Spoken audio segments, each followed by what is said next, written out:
चलिए स्टार्ट करते हैं। Agaricus, Nostoc and Spirogyra. ठीक है, जैव उर्वरक के रूप में किनका यूज किया जाता है? ठीक है। अच्छा, एक स्पिरुलिना नाम नोट कर लीजिए। हो सकता है यूपीएससी इस बार ये पूछ ले, अचानक रैंडमली याद आया मुझे। ठीक है, स्पिरुलिना समुद्री काय जिसको कहा जाता है। ठीक है, हो सकता है मे बी, अब क्यों, बस एक इंट्यूशन आया तो मैंने बता दिया। ठीक है, नहीं कछुआ नहीं, इसको इंसान भी खा सकते हैं। समुद्री काय है, हाँ। ठीक है, इसके बारे में थोड़ा सा आप मुझे लिख के दे दीजिएगा तो मैं डिटेल दे दूंगा, नहीं तो हाँ टैबलेट भी आती है जी, बिल्कुल। चलिए, तो ये जैव उर्वरक के बारे में है। तो बायो जिसको फर्टिलाइजर कहते हैं, ये माइक्रो ऑर्गेनिज्म से बने होते हैं जी। मेडिसिनियल यूज भी होता है इसका जी, बिल्कुल। जिसमें बैक्टीरिया है, शैवाल है, कवक, फंगी, ये सब शामिल होंगे। तो बायो फर्टिलाइजर में क्या क्या शामिल होते हैं, ये सब शामिल होते हैं। ठीक है, बहुत इंपॉर्टेंट है। यहां से इस बार भी इस टॉपिक से क्वेश्चन आएगा ही आएगा, आप चेक कर लेना। ठीक है, जिसमें अब ये मिट्टी में को क्या करते हैं, नाइट्रोजन, फॉस्फोरस, जो अन्य जो न्यूट्रिशन जो चीजें हैं, उनसे ये उसको इनरिच करते हैं। ठीक है, एगाकरी क्या है, एगारिकस, एगारिकस है ना। ये मशरूम की एक प्रजाति है। मशरूम आपको याद होगा, मशरूम्स भी पूछ लिया गया है कई बार। गोल्डन मशरूम नाम सुना है? पीछे का कुछ याद है? ठीक है, ये एक मशरूम की प्रजाति है, एगारिकस। ठीक है, ये एडिबल भी है और कुछ पॉइजनस, दोनों प्रकार के होते हैं। ठीक है, बट ये जैव उर्वरक नहीं है, मशरूम है। ठीक है ना। चलिए, तो राइजोबियम में इसका एग्जाम्पल देखिएगा कि जो नाइट्रोजन फिक्सेशन करते हैं ना, राइजोबियम हो गया, एजोस्पेरिलिज्म और एजेटोबैक्टर, ये सब क्या है, इसके एग्जाम्पल है। ठीक है, जो नाइट्रोजन फिक्सेशन करते हैं। ये बेसिकली एग्जाम्पल किसका है? ये एग्जाम्पल बायो फर्टिलाइजर का है। ठीक है, ये ध्यान रखिएगा, कंफ्यूज होने की जरूरत नहीं है। नॉस्टॉक, ये ब्लू ग्रीन एल्गी है। काइनोबैक्टीरिया इसको कहा जाता है। ये एटमॉस्फेरिक नाइट्रोजन को अमोनिया में कन्वर्ट करता है। ठीक है, नाइट्रोजन फिक्सेशन के का प्रोसेस के द्वारा ये मिट्टी को थोड़ा सा फर्टाइल बनाने में मदद करता है, और एक इस कृषि में, एग्रीकल्चर सेक्टर में ये स्टेबल सस्टेनेबल बायो फर्टिलाइजर के रूप में काम करता है। ठीक है, यूज कहाँ करेंगे, धान की फसलों में और अन्य जलीय फसलों में इसका यूज किया जा सकता है। स्पायरोगायरा, ये भी एक हरित शैवाल है, ग्रीन एल्गी है, लेकिन ये बायो फर्टिलाइजर नहीं है। वाटर बॉडीज में मिलेगा आपको। ठीक है, एल्गी ब्लूम का हिस्सा होगा। कई बार जल को दूषित करने के कारण भी बनता है। तो कई बार अगर आपको शैवाल देखने को मिल जाए किसी वाटर बॉडीज में, तालाब में, नदी में, तो क्या माना जाएगा? आसपास का एरिया क्या है, ध्वनि प्रदूषण है या वायु प्रदूषण है?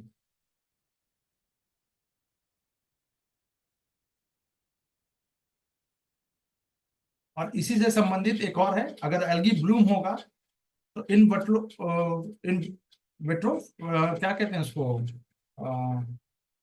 अरे उसका नाम देखिए, मैं फिर से बोल रहा हूँ, जल्दी से बताइए आप लोग। यूट्रोफिकेशन जी, यूट्रोफिकेशन होगा। और जब यूट्रोफिकेशन होगा तो क्या होगा, ऑक्सीजन की मात्रा कम हो जाएगी और जलीय जीव मरने लग जाएंगे। इसी से जुड़ा हुआ। ठीक है, तो मैं आसपास के एरिया को, पेरिफेरल को टच कर रहा हूँ ताकि आपका बार बार रिवीजन होता जाए, है ना। चाहिए, तो इसे इस्तेमाल किया जाए तो ठीक है। ये भी पोषक तत्वों के लिए प्रतिस्पर्धा करेगा और ये उनकी वृद्धि में बाधा डालता है, पौधों की वृद्धि में। ठीक है, चलिए। तो नाइट्रोजन को फिक्सेशन वाला जो बैक्टीरिया है, राइजोबियम एजोसिपिलियम, ठीक है, ये कहाँ कहाँ पाया जाएगा? एजेट्रोबैक्टर, सभी प्रकार की फसलों में, ये इंपॉर्टेंट है। एनाबिना भी है नाइट्रोजन को फिक्स करने वाले एल्गी, ये कौन है? ये किसके एग्जाम्पल है? फॉस्फोरस, बिना फॉस्फोरस के प्लांट डेवलप नहीं करेगा, बड़ा ही नहीं होगा, ग्रो नहीं करेगा। तो फॉस्फेट जो घोलने वाले जो माइक्रो ऑर्गेनिज्म है, वो पीएसबी, फॉस्फेट सॉल्युबल बैक्टीरिया है। और माइक्रोराइजा, ये फॉस्फोरस के लिए है, ये नाइट्रोजन के लिए है। नाइट्रोजन फिक्शन करने वाले जो बैक्टीरिया है, उनके नाम क्या है? ये उनके नाम हो गए। ठीक है, चलिए। कार्बनिक पदार्थों को डिकम्पोज करने वाले जो माइक्रो ऑर्गेनिज्म होते हैं, टाइडो का ट्राइडो डर्मा, ट्राइकोडर्मा, ट्राइको CHO ना, ट्राइकोडर्मा एंड एस्पल गिल्स, एस्परगिल्स। ठीक है, ये डिकम्पोज करने वाले माइक्रो ऑर्गेनिज्म के नाम है, ये नाम याद होने चाहिए। ठीक है, चलिए। नॉस्टॉक और एनाबीना जो है, या बेना लिबिया बीना होगा, है ना, उसको बिना ही पढ़ लीजिएगा। ये मिट्टी में को थोड़ा फर्टाइल भी करेंगे, प्लस पाउडर वगैरह, चारा और प्रोटीन युक्त खाद्य स्रोत के रूप में भी इसका इस्तेमाल किया जाता है, यानी पशुओं को चारा के रूप में। ठीक है, माइक्रोराइजा बता ही चुका हूं मैं। वर्मी कंपोस्ट करके जैविक कचरा से जैव उर्वरक बनाया जा सकता है। ठीक है, ये भी फर्टाइल हो गया। ठीक है, माइक्रोराइजा कहाँ पे है? ये फफूंद जो है, ये फफूंद है जो पौधे की जड़ों के साथ सजीवी संबंध, सजीवी का मतलब साथ साथ रहेगा, और उस प्लांट में न्यूट्रिशन का जो हाई न्यूट्रिशन वैल्यू को इंक्रीज करेगा। ठीक है, चलिए। शेर पूंछ वाला मैकॉक अपने प्राकृतिक आवास में पाया जाता है। शेर पूंछ वाला किस राज्य में? देखिए, राज्य पूछा गया है। अब कॉमन सेंस ये कहता है कि भैया कोई एक बंदर है, पूंछ है, मैकॉक। अच्छा, मैकॉक नहीं पता तो मैकॉक बंदर है। ठीक है, इसको इंग्लिश में भी अगर इसका नाम देख लेते हैं आप, तो आपको इजीली मिल जाएगा। ठीक है, लायन टेल इसको जो है मंकी भी कहा जाता है, मैकॉक है ये। ठीक है, ये कहाँ कहाँ पाया जाएगा? तो देखिए, नीचे के दक्षिण के राज्यों में, ये आपको नीलगिरी का जो ये एरिया है ना, ये पूरा कवर कर लेता है। आंध्र प्रदेश थोड़ा सा ये हो गया, कोस्टल एरिया हो गया। ठीक है, IUCN में ये इंडेंजर्ड में है, वन्य जीव संरक्षण अधिनियम में, भारत सरकार का 1972 का, इसमें अनुसूची 1 में है। अनुसूची 1 का मतलब क्या है? कि इसको संरक्षित करने की बात कही गई है, हाईली प्रोटेक्टेड ये है। साइट की परिशिष्ट में भी ये नंबर 1 में आता है, 1 में। इसका अर्थ है कि आप इसका अवैध व्यापार नहीं किया जा सकता, है ना, पूरी तरह से निषिद्ध होगा, प्रोहिबिटेड होगा। ठीक है, चलिए। मुख्य विशेषता क्या है? ये वृक्ष पे ही रहेगा, और दिन में रहे, मतलब दिनचर है, दिन में एक्टिव, इसकी एक्टिविटी ज्यादा रहेगी। ठीक है, ट्रॉपिकल एवरग्रीन जो रेन फॉरेस्ट है में ऊपरी अपर कनोपी में रहना पसंद करता है। कहाँ रहता है? हैबिटेट क्या है? शाकाहारी है और ओमनिवोरस, दोनों प्रवृत्ति का होता है, यानी मांस भी खा लेगा ये। ठीक है, चलिए। ये सब बताने की जरूरत नहीं है, क्यों भाई? ऑब्वियस सी बात है कि डिफॉरेस्टेशन है, हैबिटेट फ्रेगमेंटेशन है, या फिर पोचिंग है, ह्यूमन वाइल्ड लाइफ जो कॉन्फ्लिक्ट है, इसकी वजह से इसकी संख्या कम हो रही है। अगर इन सभी में से अगर मुझे, शेखर जी, इन सभी में से अगर मुझे किसी एक को चुनना हो पहले नंबर पे, सपोज यूपीएससी ने सब चारों ऑप्शन दिया है और मोस्ट पूछा है, तो कौन सा आंसर होगा? जल्दी से बताओ कमेंट करके, ABCD बताओ,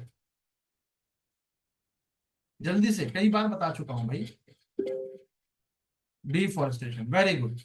चलो, क्योंकि रहने का स्थान ही खत्म कर रहे हो आप, है ना। चलो, तो जैसा कि मैंने आपको बताया, पश्चिमी घाट है के अलावा पन्नी की जो पन्नी हिल्स है, नीलगिरी हिल्स में भी ये पाया जाता है। 40 साल इसकी अवस्था है, मतलब जीवित रह जाएगा। चलिए 2012 में आते हैं।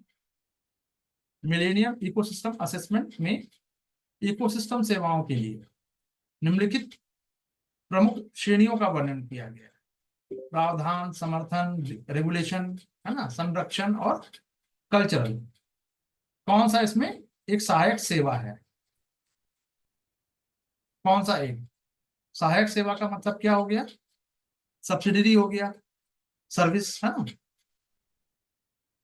तो मिलेनियम आप ऐसे समझिएगा, इकोसिस्टम में असेसमेंट, जब हम इकोसिस्टम की बात करें तो इकोसिस्टम का मतलब क्या होता है? अपने आसपास के चारों ओर आवरण जो है वही आपका इकोसिस्टम है। इसको मल्टीपल टाइम्स हम कहीं अलग अलग जगह पे यूज करते हैं। पॉलिटिकल इकोसिस्टम अलग है, सेना का अपना इकोसिस्टम होता है, सिविल एरिया का अपना इकोसिस्टम होता है। ठीक है, ऐसे ही आप तालाब का अलग से इकोसिस्टम है, समुद्र का अलग है, झील का अलग है, खारे पानी का अलग है, मीठे पानी का अलग है इकोसिस्टम, आसपास का वातावरण। ठीक है, तो आसपास के वातावरण में क्या होगा, क्योंकि यहाँ पे पूछा गया। देखो मैं आपको सिर्फ आंसर तक पहुंचने का तरीका बता रहा हूँ, कैसे आप इसको इजिली क्रैक कर सकते हो। आपने आंसर तो रट लिया होगा, लेकिन पहले ऐसे समझो, इकोसिस्टम में क्या होगा, आसपास के क्षेत्र से ही, एरिया से ही दाना पानी होना चाहिए। तो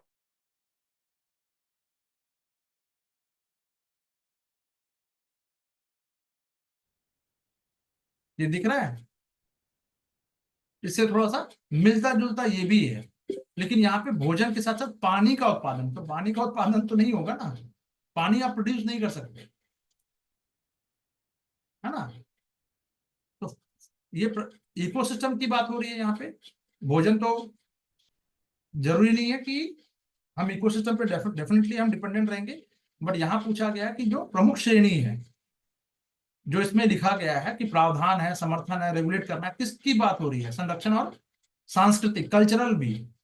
तो पोषण चक्र की बात होगी, यही प्राकृतिक रूप से, देखिए यहाँ पे रखरखाव की बात हो रही है, यहाँ भी रखरखाव, ह्यूमन एक्टिविटी की बात हो गई, यहाँ भी लगभग ह्यूमन एक्टिविटी की बात हो गई। बट एकलौता ये है जहाँ पे ह्यूमन एक्टिविटी नहीं होने वाली है। ये ह्यूमन एक्टिविटी से प्रभावित तो हो सकता है, लेकिन ह्यूमन अपनी एक्टिविटी से परागण नहीं कर सकता, पॉलिफरेशन नहीं कर सकता, पोषण चक्र को नहीं बना सकता।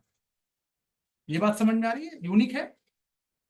ऐसे अगर अप्लाई, आप कुछ प्रश्न ऐसे डेफिनेटली मिलेंगे आपको यूपीएससी में, जहां पे आप इसको सॉल्व कर सकते हैं इस तरह से भी। ठीक है, चलिए थोड़ा सा जान ये कर लेते हैं। मिलेनियम इकोसिस्टम असेसमेंट संयुक्त राष्ट्र ने दिया है। ठीक है, जो सर्विसेज हैं 2001 में। ऑब्जेक्टिव क्या था इसका? इकोसिस्टम पर मानव कल्याण का प्रभाव का अध्ययन करना है, कंजर्वेशन है, सस्टेनेबल यूजेस वगैरह, वैज्ञानिक आधार प्रदान करना, और इकोसिस्टम सर्विसेज की भूमिकाओं का इवैल्यूएशन करना भी, उसका रोल का evaluation of role of evaluation क्या होगा वो देखो। तो सर्विस में क्या क्या आ जाएगा, अब ये देखो, इकोसिस्टम सर्विस में क्या, फूड भी आएगा, लेकिन पानी का प्रोड्यूशन तो नहीं होगा ना, रॉ मटेरियल्स आ जाएगा, बिल्कुल हो जाएगा। जेनेटिक रिसोर्सेज भी होगा, फ्रेश वाटर होगा, यहाँ पे क्या दिया गया था, पानी का उत्पादन। बस आराम से पढ़ते तो आराम से निकलेगा। ठीक है, प्राकृतिक रूप से। अच्छा, रेगुलेटिंग सर्विसेज में क्या क्या आएगा? क्लाइमेट रेगुलेशन, कार्बन पृथक्करण की बात करें, पॉल्यूशन रेगुलेशन की बात हो, या प्रोटेक्शन फ्रॉम नेचुरल डिजास्टर, इसको रेगुलेट किया जा सकता है कुछ हद तक ह्यूमन एक्टिविटी को कंट्रोल करके। कल्चरल सर्विसेज की बात करें तो टूरिज्म है, स्पिरिचुअल और रिलीजियस वैल्यूज है। इसी से मिलता जुलता कल हमने एक पवित्र उद्यान देखा था, कुछ सौंदर्य वैल्यू भी हो सकता है उसका कल्चरल में। ठीक है, सपोर्टिंग सर्विसेज में क्या होगा, तो पोषण, अब इसमें सपोर्टिंग सर्विसेज की बात यही यूपीएससी ने पूछा है। पॉलिनेशन, प्राइमरी प्रोडक्शन क्या आप कर सकते हो? नहीं, वो पौधा करेगा। सॉइल फॉर्मेशन क्या वो ह्यूमन एक्टिविटी होगी? नहीं होगी। न्यूट्रिएंट साइकिल होगा? नहीं, ये ह्यूमन नहीं कर सकता, ये इकोसिस्टम खुद ही करेगा। तो सब्सिडरी में रख दिया गया इसको। ठीक है, चलो, क्लियर नहीं हुआ है तो बता दो, मैं फिर से एक बार दूसरे तरीके से बताने की कोशिश करूंगा। अगर नहीं समझ में आया तो इसमें थोड़ा सा और हम बात कर लेते हैं। आपको अभी क्या करना है, आप ये सब के नाम, आप प्रोविजन सर्विसेज में क्या क्या आता है ये देख लीजिए। हाँ, मैं फिर से इसलिए मुझे लग गया मुझे कि आपको शायद ठीक से नहीं पता चल रहा होगा। जो यूनाइटेड नेशन ने इकोसिस्टम सर्विसेज के रूप में कुछ, जैसे कि अपना प्रोविजन बनाया है, प्रोविजन सर्विसेज बताया है कि फूड, तो प्रावधान क्या क्या किसके लिए प्रावधान बनाया गया? फूड के लिए, रॉ मटेरियल्स के लिए, जेनेटिक रिसोर्सेज के लिए और फ्रेश वाटर के लिए। ये प्रोविजन बनाया है यूएन ने, यानी प्रावधान बनाया, कानून बनाया है कुछ। ठीक है, कुछ को रेगुलेट करने की बात कही है। किसको रेगुलेट करने की? कौन से सर्विस को आप रेगुलेट कर सकते हैं? तो आप क्लाइमेट जो रेगुलेशन है आप उसको थोड़ा बहुत कुछ हद तक रेगुलेट कर सकते हैं, यानी यार कार्बन का प्रोड्यूशन जो प्रोड्यूस है वो कम कर सकते हैं कुछ हद तक, कुछ हद तक, है ना। कार्बन को सेपरेट कर सकते हैं, बिल्कुल ये ह्यूमन कर सकता है। प्रदूषण को नियंत्रण ये भी मानव के हाथ में है। प्राकृतिक आपदाओं से सुरक्षा ये भी ह्यूमन एक्टिविटी में आएगा, तो इसको रेगुलेट करने की बात होती है, क्योंकि इसको रेगुलेट किया जा सकता है। आप जब चाहें तब वैसे उसको कानून को बनाकर कि भाई आज के बाद से इस एरिया में पेड़ नहीं काटे जाएंगे, सपोज, हो गई बात खत्म। उसी तरह से कल्चरल सर्विस में क्या क्या आएगा ये बता दिया मैंने आपको।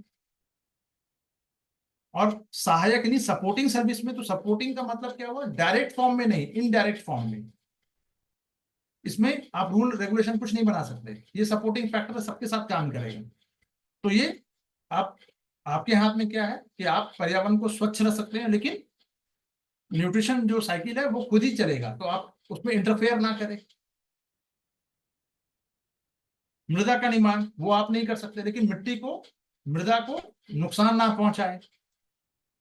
प्राथमिक, प्राइमरी प्रोडक्शन की बात करें, प्राथमिक उत्पादन की बात करें।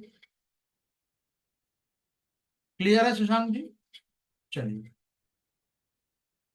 अब आइए, यदि किसी कारणवश महासागर में फाइटोप्लैंक्टन पूर्णतः नष्ट हो जाए। फाइटोप्लैंक्टन क्या होता है? समुद्री घास है भाई, अभी मैंने स्पुरुलिना बताया था। अब यहाँ पे फाइटोप्लैंक्टन पूछ लिया, मछलियां जो खाती हैं। जहां पे ज्यादा फाइटोप्लैंक्टन होगा वहां पे मछलियां ज्यादा होंगी। कहाँ पे होंगी फाइटोप्लैंक्टन ज्यादा होगा? तो जहां पे गर्म और ठंडी जलधारा मिलेगी, वो आदर्श दशा होगी प्लैंक्टन्स के लिए। और वहां जहाँ जहाँ ये समुद्री घास होगी वहीं पे मछली ज्यादा होगी। जहां मछली ज्यादा होगी वहीं पे बैंक बनेंगे। बैंक मतलब मछली पकड़ने वाले, हाँ। डागर बैंक वगैरह जितना भी बैंक आपको देखने को मिलेगा सब यही मिलेगा। तो ये पूछ रहा है कि फाइटोप्लैंक्टन अगर पूरी तरह से समाप्त कर दिया जाए तो होगा क्या भाई? तो कार्बन सिंक के रूप में महासागर पर एडवर्स इफेक्ट पड़ेगा, बिल्कुल पड़ेगा भाई। पूरा इकोसिस्टम ही खत्म हो गया ना, मछलियां नहीं रहेंगी, खाएंगी क्या, है ना। महासागर में फूड चेन, अभी बताया मैंने, फूड चेन ही पूरा बिगड़ जाएगा। बहुत सारी बड़ी मछलियां जो है फाइटो प्लैंक्टन नहीं खाती, लेकिन छोटी मछलियों को खाती है। बट छोटी मछलियां क्या खाती हैं? वो फाइटो प्लैंक्टन खाती हैं। यानी अगर मैंने सारे हिरन मार दिए तो शेर तो अपने आप मर जाएगा। शेरनी के लिए खाना लेके कैसे जाएगा? क्लियर है शेखर जी? चलिए, समुद्र के पानी का घनत्व काफी कम हो जाएगा। तो घनत्व से तो कोई मतलब ही नहीं है, सीधा सापेक्ष संबंध ही नहीं है। डेंस की बात करें तो समुद्र का पानी यानी नमकीन की बात हो रही है, डेंस होता है ना। चलिए, तो फ्लाइटो प्लैंक्टन क्या है? सूक्ष्म पौधे की तरह होते हैं। महासागरों, झील, अन्य वाटर बॉडीज में मिलेगा। ये प्रकाश संश्लेषण करके, फोटोसिंथेसिस करके प्राइमरी प्रोड्यूसर की भूमिका निभाते हैं। देखिए, अभी हमने बताया था प्राथमिक उत्पादक पौधे करेंगे, वही होंगे। ठीक है, तो ग्रास ऑफ सी के रूप में कार्य करते हैं, समुद्री घास के रूप में। तो इससे ना केवल समुद्री जीवों को भोजन प्राप्त का ये सोर्स है बेसिकली, ये कार्बन साइकिल में भी इंपॉर्टेंट रोल प्ले करता है। ठीक है, तो फाइटोप्लैंक्टन लोहे को पसंद करते हैं, मतलब उसमें लोहा को पसंद नहीं करता, लोहा इसमें आयरन की मात्रा ज्यादा होती है ना। तो आयरन की मात्रा है तो बॉडी या जो भी उसको मछली खाएगी उसको ग्रो करेगा, उनके विकास के लिए आवश्यक होगा। ठीक है, तो जो आपका लोहा है यानी आयरन जो है, ये बेसिकली वो आयरन नहीं जो लोहे का रॉड है, वो नहीं, मैं न्यूट्रिशन की बात कर रहा हूँ। तो फोटोसिंथेसिस में ये मदद करेगा बिल्कुल, और कार्बन डाइऑक्साइड को एब्जॉर्ब करता है, बिल्कुल करेगा। फाइटोप्लैंक्टन यही तो करेगा, और क्या करेगा भाई, घास है तो अपना भोजन बनाएगा, भोजन बनाएगा तो क्या करेगा, कार्बन डाइऑक्साइड को लेगा और ऑक्सीजन को रिलीज करेगा। और इसी वजह से समुद्रों में जो जलीय जीव है ऑक्सीजन कैसे लेते हैं, गिल्स के सहारे पानी में घुली हुई ऑक्सीजन को इनटेक करते हैं। तो ऑक्सीजन बनाने का काम यही फाइटोप्लैंक्टन कर रहा है। क्लियर है? तो ये नष्ट हो गए तो कार्बन जो स्टोरेजाइजेशन जो है सिस्टम, ये प्रभावित होगा, और जिससे वायुमंडल में कार्बन की मात्रा बढ़ जाएगी फिर। ठीक है, बिल्कुल सही बात। फाइटोप्लैंक्टन पूरा फूड चेन को डिस्ट्रॉय कर देगा अगर इसको खत्म कर दिया गया तो, क्योंकि प्राइमरी प्रोड्यूसर यही माना जाता है। ठीक है, क्योंकि ये जू प्लैंक्टन और फिर मछलियों, फिश, क्रेटेशियस और अन्य समुद्री जीवों के लिए भोजन का आधार यही है। तो पूरा इकोसिस्टम ही। क्या हुआ शशांक जी, आपने मैसेज नहीं किया, कमेंट नहीं किया? ऊपर वाला क्वेश्चन क्लियर हो गया था ना? चलिए।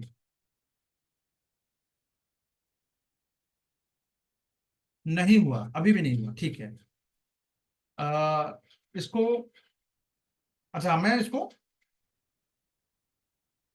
आगे बढ़ते हैं हम थोड़ा सा, और उसको मैं मार्क कर लेता हूँ तो आपको दूसरी तरीके से और समझाने की कोशिश करूंगा। ठीक है, चलिए, मैंने इसको क्वेश्चन को लिख लिया है। चलिए, अतिवादी, यानी अब इसमें कथन में काफी दिया अतिवादी शब्द का प्रयोग किया गया है। ठीक है, फाइटोप्लैंक्टन।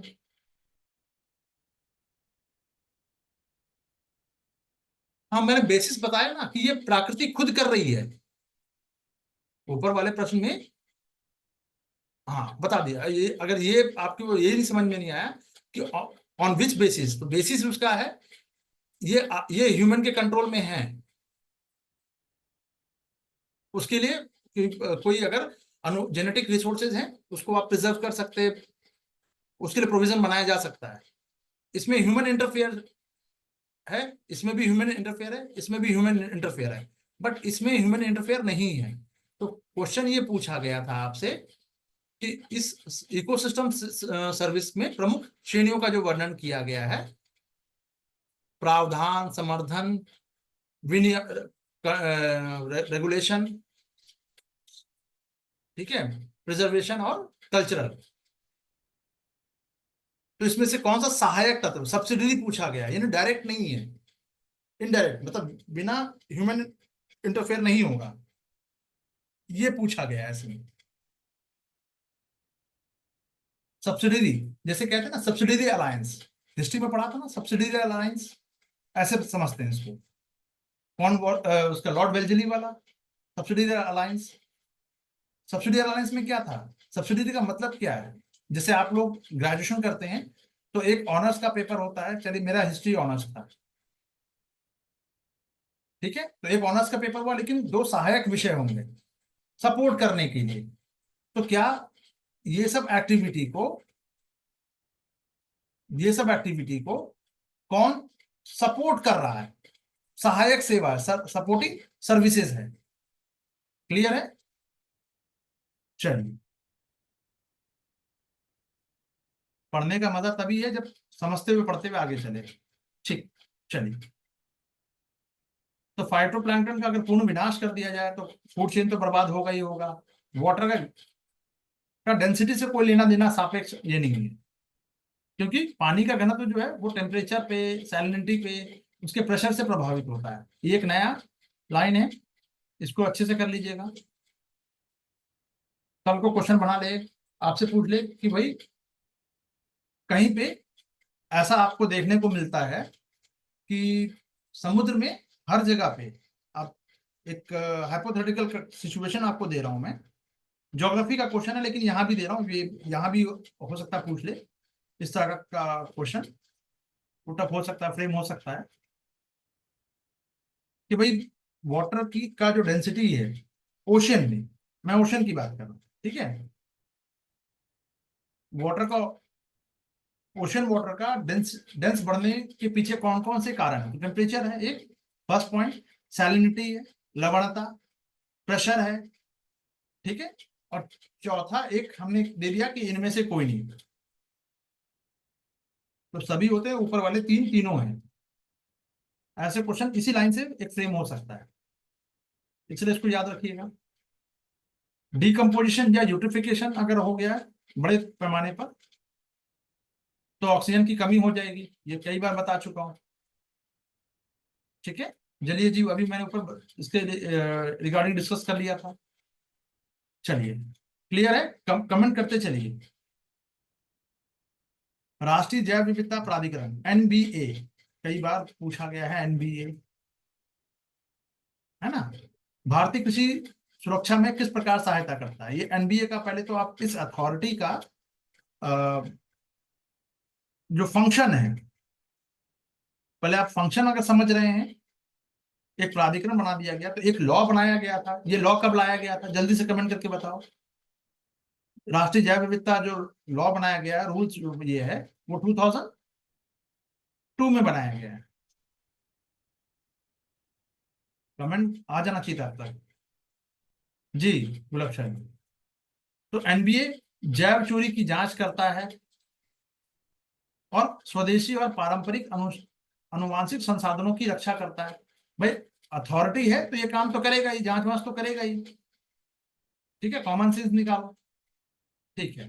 दूसरा, एनबीए फसल की अनुवांशिक संशोधन पर वैज्ञानिक अनुसंधानों से सीधे निगरानी और पर्यवेक्षण करेगा। एनबीए का काम ये नहीं होता, बायोडायवर्सिटी को बनाए रखना हो सकता है, उसको ऑब्जर्वेशन रखना, निगरानी कर सकते हैं, ठीक है, लेकिन जेनेटिकली मॉडिफाइड वाला जो काम है वो आईसीएआर करेगा। एनबीए का कोई रोल नहीं है इसमें। कोई भी फसल नया मार्केट में आना है, मान लीजिए धान, पूसा धान 1 2 3 5 7 8 ऐसे नाम से आता ना, सोनालिका, अ, और भी ललित अमरूद, बहुत सारे ऐसे फसलों के प्रकार हैं, है ना। तो अगर कुछ मॉडिफाई किया जा रहा है तो उसकी निगरानी और पर्यवेक्षण ये नहीं करेगा, ठीक है। उसके लिए कौन है जिम्मेदार? आईसीएआर, ठीक है। चलिए, तो अनुवांशिक और जैव संसाधनों से संबंधित बौद्धिक संपदा अधिकारों के लिए आवेदन एनबीए की मंजूरी के बिना नहीं किया जाता। ऑब्वियस है कि अथॉरिटी वही है भाई, अथॉरिटी ही दिया गया है कि भाई जैव विविधता, बायोडायवर्सिटी को बनाए रखने के लिए इसको पावर किया, इक्विप किया गया है, ठीक है। तो आराम से पढ़िएगा तो ऑटोमेटिक निकल के आ गया, मुझे कुछ बताने की जरूरत ही नहीं है इसमें। बौद्धिक संपदा डायरेक्ट रूप से जुड़ा हुआ है बायोडायवर्सिटी से, इसीलिए कानून भी लाया गया है, ठीक है। चलिए, एनबीए का थोड़ा सा देख लेते हैं। 2003 में लाया गया, उसका मुख्यालय चेन्नई तमिलनाडु में है। मंत्रालय आपका पर्यावरण, वन और जलवायु परिवर्तन मंत्रालय है। कानूनी आधार इसको दिया गया था 2002 में, एक्ट लाया गया, उससे बन गया, ठीक है। और एक जो सीबीडी है हमारा, कन्वेंशन ऑन बायोलॉजिकल जो डाइवर्सिटी है, को लागू करने के लिए इसको स्थापित किया गया था, जिस पर भारत ने कब साइन किया था? 1992 में ही साइन कर दिया था। सिग्नेचर, इंडिया सिग्नेचर ही है इसमें। ये कन्वेंशन यूएन का है, याद रखिएगा, ठीक है। तो एनबीए का फंक्शन क्या है? तो कोई सलाह देना है, नीति बनाना है, ठीक है। अगर जैव संसाधनों तक सबका एक्सेस होना चाहिए, अगर कोई प्रॉफिट हो रहा है या बेनिफिशियरी है तो सब तक क्या होना चाहिए? लाभ के बंटवारे को भी रेगुलेट करना, सबको मिले, है ना, सब लोग एक्सेस कर सके। आईपीआर से संबंधित सुरक्षा के उपाय वगैरह जो भी हैं, आपको अगर कोई कॉपीराइट, पेटेंट, ट्रेडमार्क देना है तो सब यही देगा एनबीए का। अगर आपको कोई, मान लीजिए कि कोई भी ट्रे लेना, तो एनबीए के बिना परमिशन के आप नहीं कर सकते, अगर बात हो रही है बायोडायवर्सिटी को लेकर, ठीक है। बायोलॉज बायोडायवर्सिटी हेडेड साइट भी है, यदि सूचना भी की गई है, ये यूनेस्को का एक बायोडायवर्सिटी स्थल भी घोषित किया जा रहा है। स्थानीय जो सरकारें जो है, राज्य सरकारें, स्थानीय जो निकाय हैं, लोकल जो बॉडीज हैं, उनसे परामर्श करके जैव विविधता विरासत स्थलों को अधिसूचित कर सकती है। ठीक है, चलिए। तो एनबीए का काम क्या है, ये सब आपको बता दिया कि संसाधनों तक सब ऊपर बताया जा चुका है। ठीक है, गलत क्यों है? क्योंकि जीएम फसलों की निगरानी की अगर बात करें तो ये इसका काम नहीं है, बल्कि एक समिति करती है, जेनेटिक इंजीनियरिंग मूल्यांकन समिति, ये इसका काम करेगी। आईसीएआर करेगा बेसिकली, ये इसकी एक कमेटी बना दी जाती है, उसी के अंडर में ये कमेटी देखती है। और ये पर्यावरण, वन और जलवायु परिवर्तन मंत्रालय के तहत काम करेगा, ये इंपॉर्टेंट है। ठीक है, तो आप संशोधित कोई भी जीव से पर्यावरण अगर कोई जोखिम है, उसका इवैल्यूएशन करने का काम इसी का है। ठीक है, चलिए। तीसरा है, आईपीआर प्राप्त करने का प्रयास करता है, तो बिल्कुल प्रशासनिक एडमिनिस्ट्रेटिव बॉडी वही है, सर्वोच्च है, ऊपर मैंने बता दिया आपको। तो पारंपरिक ज्ञान, ध्यान दीजिएगा, जैव संसाधनों के साथ साथ ये पारंपरिक ज्ञान की सुरक्षा भी करता है। पारंपरिक ज्ञान मतलब कि आदिवासी द्वारा या कोई पर्टिकुलर विशेष जो प्रैक्टिस है वो अगर किया जा रहा है, और उसे बायोडाइवर्सिटी, जैसे कि अब इसी से रिलेटेड एक और क्वेश्चन बनता है, अभी मैंने करंट अफेयर में दिया है या मुझे याद नहीं आ रहा, क्योंकि मैंने नोट्स बना रखा है इसका, आप लोगों को प्रोवाइड किया गया है। तमिलनाडु का या किसका एक आदिवासी वाला जो मैंने बता रखा है आप लोगों को, बायोडायवर्सिटी के लिए पारंपरिक ज्ञान को संरक्षित करने की बात कही गई है। अगर किसी को याद आ रहा हो तो पढ़ लिया हो किसी ने, दिसंबर या जनवरी का या फैब में, क्योंकि मैं फैब भी बना रहा हूँ तो हो सकता है मेरे दिमाग में वही हो बैठा हो, तमिलनाडु का या कुछ चेन्नई वगैरह का कुछ, ये मुझे साउथ का कोई वो देखने को मिल रहा था। अब एग्जैक्टली याद आएगा तो मैं बताऊंगा। ये क्वेश्चन वहां से भी इस बार के लिए वो इंपॉर्टेंट है करंट अफेयर में। ठीक है, चलिए वापस आते हैं, नेक्स्ट क्वेश्चन की तरफ चलते हैं। निम्नलिखित कृषि पद्धतियों पर विचार करना है। कौन कौन से जो एग्रीकल्चर एक्टिविटीज हैं जो क्लाइमेट चेंज के संदर्भ में मिट्टी में कार्बन का जो स्टोरेज है या भंडारण में मदद मिलती है, यानी कार्बन को स्टोर करके रखेगा। बार बार गुड़ाई करेंगे तो क्या होगा? समोच्च मेड़बंदी, ठीक है, रिले कॉर्पिंग और शून्य जुताई। तो शून्य जुताई ही है, बिना हम मिट्टी को गुड़ाई किए ही हम फसलों को रोप देते हैं, तो इससे कि कार्बन जो है स्टोर होने लगता है। ये रिपीट क्वेश्चन है, अगर आपकी जानकारी थोड़ा सा ध्यान दिला दूंगी। ठीक है, इससे मदद मिलती है। अब थोड़ा सा इन सब पद्धतियों के बारे में जान लेते हैं, कल को यूपीएससी पूछ सकता है। जीरो टिलेज, ठीक है, तो ये कृषि की विधि है जिसमें जुताई, पारंपरिक जुताई के किए बिना फसल को, बीज को सीधा बो दिया जाता है, ड्रिल की सहायता से मिट्टी में फैला दिया जाता है, और खेत में पिछली फसल के जो अवशेष है भी संरक्षित रहते हैं। तो इससे क्या होगा? लागत कम हो जाएगा, मिट्टी का कटाव कम होगा, क्रॉप ड्यूरेशन कम हो जाएगा, यानी फसल की जो अवधि है वो 120 दिन की जगह 100 दिन हो जाएगा, 100 दिन की जगह 80 दिन हो जाएगा, है ना। खरपतवार का प्रभाव भी कम हो जाएगा, और कार्बन को संग्रहित करने में भी मदद मिलती है इससे। ठीक है, तो मिट्टी में खरपतवार को नियंत्रण करने में आवश्यकता कम हो जाएगी, ऑब्वियस सी बात है, लेकिन कभी कभी आवश्यकता पड़ती भी है। ठीक है, वो संभावित चुनौतियों में से है। इनिशियल लेवल पे देखें तो मशीन को से बीज को ड्रिल करना है तो उसके लिए मशीन चाहिए, तो उसकी भी आवश्यकता होगी, है ना। चलिए, कंटूर बंडिंग, ये गया, ये भी एक खेती का प्रकार है। पहाड़ी और ढलान वाली जो भूमि है वहां पे की जाती है, सीढ़ीनुमा खेती कह सकते हैं इसको। बैंकों का निर्माण किया जाता है। अब जैसे देखिए, ये पहाड़ है, छोटा सा पहाड़ी है, अगर चाय की खेती करनी है तो सीढ़ीनुमा खेती कर दी, ताकि उस प्लांट की जड़ों पे पानी ठहर ना सके, रुके नहीं। ठीक है, तो जल प्रवाह को ये नियंत्रित करेगा, मिट्टी द्वारा जल अवशोषण को बढ़ाएगा, कटाव को रोकेगा, ढलान को छोटे हिस्सों को विभाजित करेगा ताकि पानी का जो बहाव है वो धीमा हो जाए। अब इसका एग्जाम्पल आप देख सकते हो, सीढ़ीनुमा खेती, मैंने ड्रेंचिंग कहा ही है। इसका एग्जाम्पल है चाय, रबड़, कहवा, जो बागानी फसल है बेसिकली। ठीक है। रिले क्रॉपिंग क्या है? तो एक फसल पूर्ण रूप से कटने से पहले उसी खेत में दूसरी फसल बो दी जाती है, रिले क्रॉपिंग। ये खेत है हमारा, ये धान लगा हुआ है, पहले धान हमने कट कर लिया, और कट करने से पहले ही हमने यहाँ पे कुछ बीज जो है दूसरा फसल बो दिया बीच में। तो मुख्य फसल और अंतर फसल के बीच प्रतिस्पर्धा कम हो जाती है, ये वही चीज। अंतर फसल का मतलब इंटरक्रॉपिंग। ठीक है। जिससे कि खेत का अधिकतम उपयोग भी हो जाएगा, कटाई के बाद कवर क्रॉप उगती रहती है, एक कटाई के बाद दूसरा में, क्योंकि आपने यहां से फसल को कट किया, लेकिन ये न्यूट्रिशन मिल रहा है इससे, यहाँ से ये फसल जो है इनको भी थोड़ा सा हेल्प कर देगा फिर से रीग्रोथ करने में। तो इससे मिट्टी का पोषक तत्व बस का बैलेंस बना रहेगा, और बायोडायवर्सिटी की बात करें तो उसकी प्रोडक्टिविटी भी बढ़ जाएगी। ठीक है। खेत पूरा सफाचक नहीं किया गया है। चलिए, क्लियर है। नेक्स्ट क्वेश्चन की तरफ। कार्बन फ्लोरोकार्बन, जिसे ओजोन परत को नुकसान पहुंचाने वाला माना जाता है। O3 को, पृथ्वी का जो ये 20 किलोमीटर से स्टार्ट हो जाता है ओजोन परत है ना, एक ओजोन का परत है ये, और एक हवा में ओजोन है वो, दोनों अलग अलग है। ठीक है, पहले समझिएगा।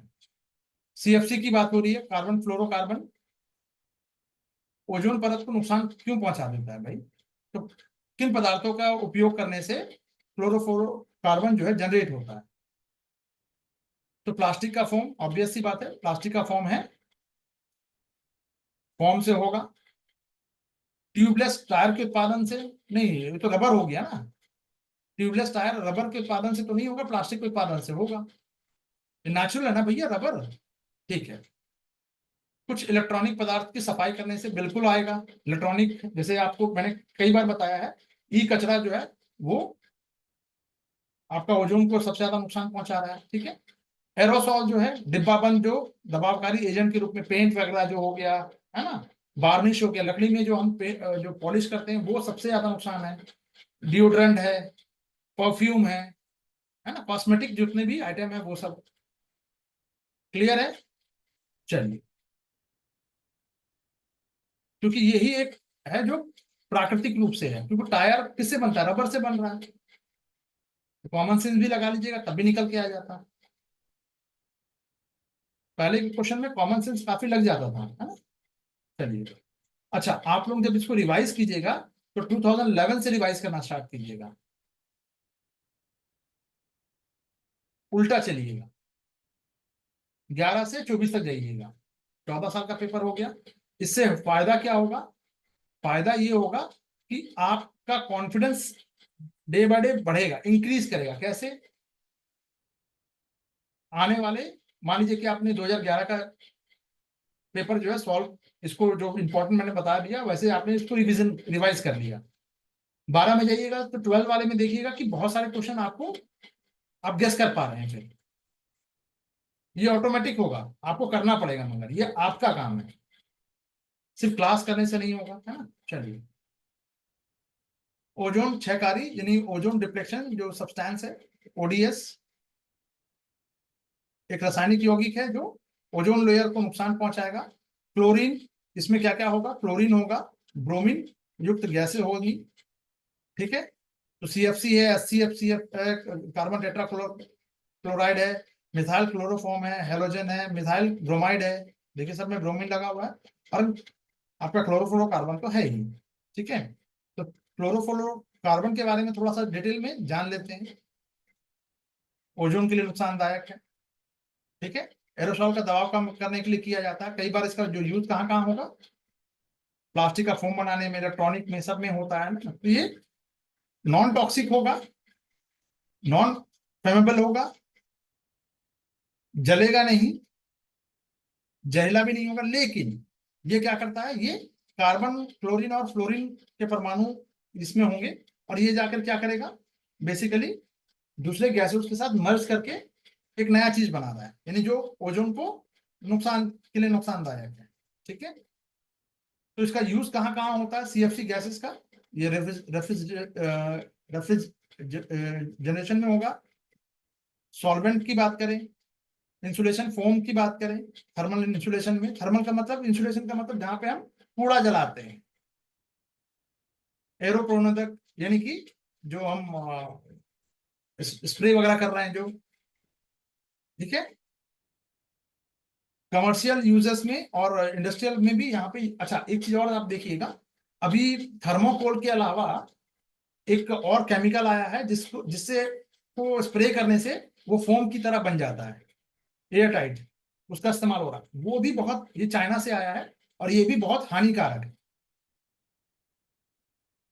अगर आप लोगों ने देखा होगा तो स्प्रे, एक लिक्विड को स्प्रे किया जाता है और वो तुरंत बबल्स की तरह बन के एयर टाइट पैकिंग में बेसिकली यूज हो रहा है। ये भी बहुत हार्मफुल है, ठीक है। चलिए,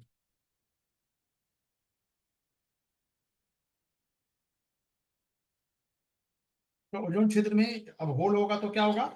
अब ओजोन का रिएक्शन देख लीजिए भैया। ओजोन की परत अगर कमजोर हो गई तो सूर्य से, जो सन से जो निकलने वाली अल्ट्रावायलेट रेज है, वो डायरेक्ट यानी आपके छाते में होल हो गया, तो धूप डायरेक्ट पड़ेगी चेहरे पे, तो चेहरा काला होगा? नहीं, काला तो होगा ही, लेकिन स्किन कैंसर होने के चांसेस बढ़ जाएंगे, ठीक है।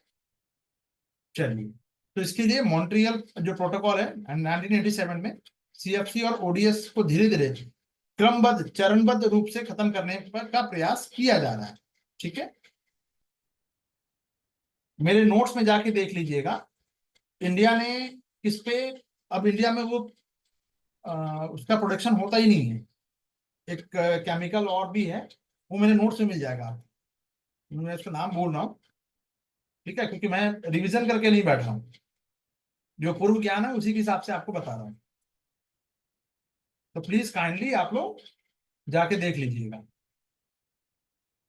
चलिए, हवा में नेक्स्ट क्वेश्चन। हवा में CO2 की मात्रा, बढ़ती मात्रा धीरे धीरे वायुमंडल के तापमान को बढ़ा रही है। CO2 क्या कर रहा है? हमारा जो एटमॉस्फेयर, जो वायुमंडल जो है, उसका टेम्परेचर को इंक्रीज कर रहा है, क्योंकि यह क्या है, ये सौर ऊर्जा का अवरक्त भाग है,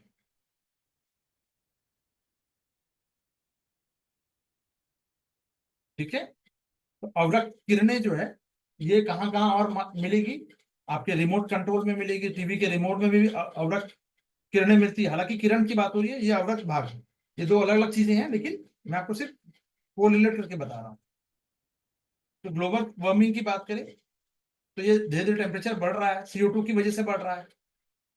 हालांकि CO2 की मात्रा बहुत ज्यादा नहीं है, लेकिन ये 90-100 साल तक अगर रह गई, वायुमंडल में तो रहती है, इसका जो आवर्त काल है वो रहेगा, तब तक वो गर्म कर देगी। और ज्यादा गर्म हो गया, हीट हो गया, तो ध्रुवों पे जो नॉर्थ पोल और साउथ पोल पे जो जमा हुआ जो आपका आइस बर्ग है, वो मेल्ट होगा। मेल्ट होगा तो क्या क्या चीजें हो सकती हैं वो देख लीजिए। क्लियर है? चलिए, तो जब ये CO2 जो है, ये 15 माइक्रोमीटर तरंगदैर्घ्य वाली ऊर्जा को अवशोषित कर लेगी, ठीक है। इंफ्रारेड रेडिएशन जो होता है, ठीक है। और ये जब सूर्य का प्रकाश पृथ्वी से जब टकराएगा, जब टकरा रहा है, तो अवरक्त किरण जो है, IR रेडिएशन जो है के रूप में बाहर निकलता है। तो ग्रीन हाउस गैस के लिए CO2, CH4, मीथेन, नाइट्रोजन के जो ऑक्साइड है, इसके विकिरण को अवशोषित करके दोबारा पृथ्वी की सतह पर वापस भेज देगी। यानी कि टकराया, एक बार आया, टकराया और ये सीधा वापस आ गया नीचे, ये रिफ्लेक्ट नहीं हो पाया, जिससे कि तापमान बढ़ जाएगा। तो ग्रीन हाउस गैस, जो ग्रीन हाउस इफेक्ट है वो क्या है? ये ट्रोपोस्फेयर में को गर्म करके बनाए रखती है। तो पृथ्वी का औसत तापमान जो है, ये 15 डिग्री सेंटीग्रेड रहता है, और नहीं तो अगर ये ना हो तो सब कुछ जम जाए, आइस एज में वापस पहुंच जाए। रिफ्रैक्शन जी, ठीक है। इसी रिफ्रैक्शन से एल्बिडो पिछली बार पूछा गया है। कोरिलेट कीजिए, जब मैं बता रहा हूं तो हर चीज को कोरिलेट करने की कोशिश कीजिए, सभी लोग। करंट अफेयर में भी बता रखा है। ठीक है। तो मानव जनित जो ग्रीन हाउस गैस उत्सर्जन इस प्राकृतिक संतुलन को बिगाड़ रहा है, इसलिए तापमान तेजी से बढ़ रहा है। तो सबसे ज्यादा देखिए तो कार्बन डाइऑक्साइड की बात करें, वैश्विक क्षमता सबसे ज्यादा किसकी है गर्म करने की? सोर्स कहाँ कहाँ पे है? कार्बन डाइऑक्साइड कैसे जनरेट होगा? मीथेन कहाँ से होगा? नाइट्रस के ऑक्साइड, हाइड्रोफ्लोरोकार्बन, एक्सलोफ्लोरोकार्बन, सल्फर हेक्साफ्लोराइड। ठीक है, इसको भी याद रखिएगा। याद रखने का मतलब रट्टाफिकेशन नहीं करना है, 3 4 बार 5 बार आराम आराम से पढ़ लेना। ब्रश कर रहे हैं तब थोड़ा सा सोचिए, याद कीजिए कि अरे क्या पढ़ा था। हो गया, बस इतनी तो करना होता है। क्या क्या प्रभाव होगा बताने की जरूरत नहीं है, पूछा जाएगा। प्री और मेंस दोनों में काम आएगा। समाधान क्या है? अब रिन्यूएबल एनर्जी की तरफ जाइए, शिफ्ट कीजिए, प्लांटेशन और अफॉरेस्टेशन है, रिफॉरेस्टेशन कीजिए। कार्बन कैप्चर टेक्नोलॉजी जो हवा से कार्बन को कैप्चर करके जमीन में डालती है, कार्बन सिंक बनाइए। जो भी आप कोयला जला रहे हैं जो भी है, तो वो हाई इफिशिएंसी वाला होना चाहिए। ग्रीन बिल्डिंग की अवधारणा जो है उसको अपनाइए, अडॉप्ट कीजिए। ठीक है, चलिए नेक्स्ट क्वेश्चन है, निम्नलिखित में से कौन किसी भौगोलिक क्षेत्र की जैव विविधता के लिए खतरा हो सकता है? फिर से आ गया बायोडायवर्सिटी। दिख रहा है, एक ही टॉपिक से दो दो दो तीन तीन क्वेश्चन पूछ लिया गया। तो बायोडायवर्सिटी आपको पता है भाई, बागान में, आपके बागान में तरह तरह के फूल, यही है बायोडायवर्सिटी, ऐसे समझो। जहाँ शेर भी रहेगा, चीता भी रहेगा, लोमड़ी भी रहेगा, हिरन भी रहेगा, जंगली नीलगाय भी रहेगी, सभी लोग अलग अलग स्पीसीज रहेंगे, एक ही इकोसिस्टम में रहेंगे, का पार्ट होंगे, है ना? तो किसके लिए खतरा होगा? ऑब्वियस है, वो ग्लोबल वार्मिंग के लिए खतरा होगा। जैव विविधता के लिए खतरा, ग्लोबल वार्मिंग जो है जैव विविधता के लिए खतरा है। आवास का विखंडन अभी बता रखा है मैंने, आवास का विखंडन होगा तो बायोडायवर्सिटी खतरे में पड़ जाएगी। ठीक है, विदेशी प्रजातियों का आक्रमण बढ़ जाएगा, इन्वेसिव जो है, चाहे वो प्लांट हो या एनिमल हो, बर्ड हो, दोनों हो सकते हैं। बिल्कुल बायोडायवर्सिटी के लिए खतरा है ये। शाकाहार को बढ़ावा देना, ये बढ़ावा देना बायोडायवर्सिटी के लिए खतरा नहीं है। आप कहोगे कि नहीं सर सारी हिरन हो जाए, तो भैया हिरन को कंट्रोल करने के लिए शेर भी तो होगा, शेरनी भी तो होगी कि भैया आज लंच में गर्मा गर्म हिरन खाएंगे, ऐसा कुछ। ठीक है, तो शाकाहारी जीव को कंट्रोल कौन करेगा? मांसाहारी जीव। ये प्राकृतिक रूप से हो जाएगा। चलिए, तो बायोडायवर्सिटी लॉसेस का मतलब क्या है कि भाई जो नेटिव स्पीसीज है उसके लिए खतरा उत्पन्न होना। तो ग्लोबल वार्मिंग के कारण क्या, पूरा पैटर्न ही, क्योंकि टेम्परेचर में इंक्रीज होगा, समुद्र जल का स्तर बढ़ जाएगा, ध्रुवों पे जमी बर्फ पिघलने लगेगी, जिससे कि नदियों के द्वारा वो समुद्र का स्तर बढ़ेगा, क्योंकि हर नदी समुद्र में आके मिलेगी। नहीं, राजस्थान की लूनी नदी नहीं। ठीक है, चलिए, तो प्रवासी पक्षी और कोरल वगैरह सब प्रभावित होंगे, क्योंकि टेम्परेचर उनका वो मर जाएंगे, कोरल ब्लीचिंग की घटना हो जाए, बढ़ जाएगी। ठीक है, तो आवास का विखंडन हो जाएगा, ज्यादा हीट अगर जनरेट होगा तो जो प्लांट मर गया, तो उस पर डिपेंडेंट रहने वाले हिरन जो शाकाहारी जीव है वो खत्म तो मांसाहारी जीव खत्म।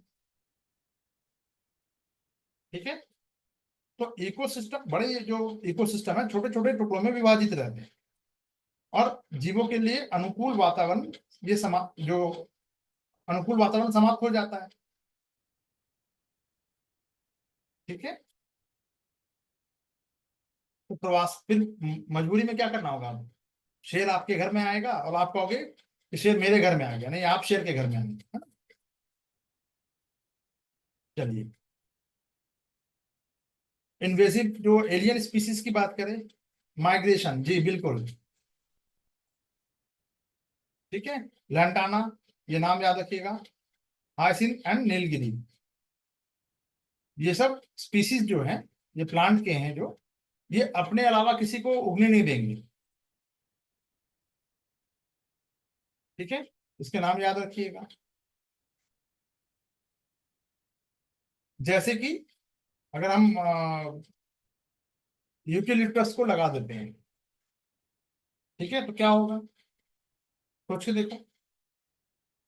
सारा पानी वो अकेला ले जाएगा, आसपास के पौधों को बढ़ने नहीं देगा, उसके हिस्से का पानी भी ये सोख लेगा, पर्यावरण का आतंकवादी कहलाएगा। यही है ना, ये क्वेश्चन पूछा गया यूपीपीसीएस में। चलिए, को एग्जिस्टेंस, यानी कि जब एक प्रजाति विलुप्त होती है तो उससे जुड़ी अन्य प्रजातियां भी समाप्त हो जाएंगी। हिरण खत्म तो शेर खत्म, शेर खत्म तो शेर नहीं खत्म। ठीक है, पॉलिनेशन नहीं होगा। पॉलिनेशन अगर जैसे कहा, एक क्वेश्चन और आया, मधुमक्खी सब समाप्त हो जाए तो क्या होगा, पॉलिनेशन नहीं होगा, भूखे मर जाएंगे हम। ठीक है, फूड चेन पूरा गड़बड़ा जाएगा, गड़बड़ हो जाएगा, है। चलिए, तो जब अतिशोषण का मतलब ओवर एक्सप्लॉइटेशन की बात होगी। तो जब प्राकृतिक संसाधनों का अत्यधिक दोहन होगा तो एक्सप्लॉइटेशन है। भैया आप पानी निकालते रहो जमीन से, और सारा मछली खत्म कर दो, ओवर फिशिंग कर दो। ओवर फिशिंग का, जापान जो है ओवर फिशिंग का शिकार हो गया है। अवैध शिकार, पोचिंग की बात करें, वनों की कटाई, पुष्पा झुकेगा नहीं, क्या होगा। ठीक है, इस पृथ्वी पर केवल मानव का अस्तित्व तो है नहीं, पेड़ पौधे का भी है, हर कीट, सबका घर है भाई। ठीक है, चलिए, एनजीटी के बारे में बात करें। आइए, नेक्स्ट क्वेश्चन, एनजीटी, राष्ट्रीय हरित अधिकरण अधिनियम। ये अधिनियम जो लाया गया 2010 में, भारत के संविधान के निम्नलिखित में से किस प्रावधान के अनुरूप इसको अधिनियमित किया गया था, किस प्रावधान के तहत इसको लाया गया था। ठीक है, चलिए, स्वास्थ्य, पर्यावरण का अधिकार, आर्टिकल 21 के तहत जीवन के अधिकार का एक हिस्सा माना गया। पहले ये समझ लीजिए, आर्टिकल 21 क्या कहता है, लाइवलीहुड की बात कर रहा है। ठीक है, यूपीएससी ने पूछा भी है तो देखिए आर्टिकल 21 ही पूछा है, देखने से लगेगा बिल्कुल बात तो सही है। स्वस्थ, ये बात बिल्कुल सही बात है, ये लाइन बिल्कुल सही है, ध्यान से समझ लीजिए पहले। स्वस्थ पर्यावरण का अधिकार जो है आर्टिकल 21 के तहत ही है, अधिकार ही माना गया, बिल्कुल माना गया है। ये लाइन बिल्कुल सही है, लेकिन पूछा क्या गया है, पूछा गया है, कंफ्यूज मत होइएगा, स्टेटमेंट सही है बट इसके अकॉर्डिंग नहीं है, इसके अनुरूप नहीं है। एनजीटी का जो एक्ट आया था 2010 में, उसमें किस प्रावधान के अनुरूप इसको बनाया गया था, किस प्रावधान के अनुरूप। ठीक है, आर्टिकल 275 के अंतर्गत। भैया हमें 275 नहीं पता, पहली बात, सीधी सी बात, बट हम स्टेटमेंट देखेंगे। यूपीएससी कई बार क्या करेगी आपके साथ, स्टेटमेंट ध्यान से समझना, इंपॉर्टेंट चीज बता रहा हूं। आर्टिकल आपको याद करने को मैंने मना किया है, ठीक है, हमें भी नहीं पता भाई 275 है या 375 है, नहीं पता, बट स्टेटमेंट क्या पहले पढ़ के देख लेते हैं। अनुसूचित जनजातियों के कल्याण के लिए अनुसूचित क्षेत्र के प्रशासन के स्तर को बढ़ावा देने के लिए अनुदान का प्रावधान एनजीटी देता है क्या, तो एनजीटी ग्रीन ट्रिब्यूनल है। एनजीटी अधिनियम में इसका प्रोविजन होगा कि भैया ग्रीनरी को रिजर्व रखने के लिए वहां के आसपास के जो लोकल जो है, आदिवासी जो है, उनके एडमिनिस्ट्रेशन में अगर थोड़ा सा लेवल को बढ़ाना है तो उसके लिए कुछ आप उनको इंडक्ट करना है, तो उसको जॉब देना है अगर सपोज, तो आपको कुछ जॉब क्रिएट करना पड़ेगा जो वहां के स्थानीय निवासियों के लिए ही होगा। उसको पैसा कहाँ से मिलेगा भैया, नौकरी में रखेंगे तो पैसा भी देना पड़ेगा, तो उसको पेमेंट करने के लिए, उसको सैलरी देने के लिए, पेमेंट और सैलरी अलग अलग होता है, लेकिन उसकी सैलरी देने के लिए सरकार ने इस अधिनियम में क्या दिया है, एक प्रोविजन बनाया है कि भैया हम हर साल आपको देंगे, एक फंड बना दिया गया, उससे सीधे पैसा सैलरी जाएगी। क्लियर, बात स्टेटमेंट तो सही लग रहा है। हमें अभी भी नहीं पता कि 275 एक में है या दो में है, तीन में है, मुझे नहीं पता, बट ध्यान से समझ लीजिएगा, यूपीएससी कभी भी स्टेट जो आर्टिकल है उसको मिसमैच नहीं करती। ये उठा के देख लीजिएगा।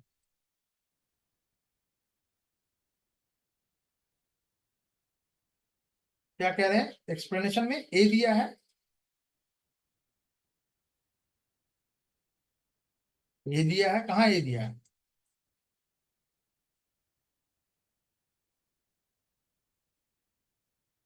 कहाँ ए दिया है भाई,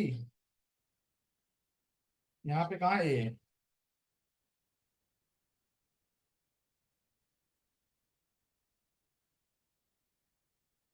अरे मेरी बात तो सुन, अरे सुन तो लीजिए, एक मिनट, ए नहीं है। जी शशांक, क्या कह रहे हैं, इसी क्वेश्चन, अच्छा ठीक है हम देख लेंगे अभी। अच्छा तो मिस्टेक होगा, चलिए अब इस आर्टिकल को देख लेते हैं। 243 ए क के अंतर्गत उल्लिखित ग्राम सभा की शक्तियां और कार्य की बात की गई है। तो कोई ना कोई आर्टिकल में ग्राम शक्तियों की ग्राम सभा की शक्तियां और कार्य के बारे में कहा गया होगा, ठीक है, कि वो क्या क्या काम कर सकती है नहीं कर सकती है, ठीक है। तो दो और तीन अभी होना चाहिए, फॉर द टाइम बिंग के लिए आप ऐसे समझिए, ऊपर के दो, ये जो दो और तीन है ये सही है, एक गलत होगा। आर्टिकल 21 के तहत माना गया है। अब चलिए थोड़ा सा ये देख लेते हैं, कहाँ पे कंफ्यूजन है वो भी देख लेते हैं। यूपीएससी का आंसर देख लीजिएगा जरा सा, डिम्पल जी क्लास में है।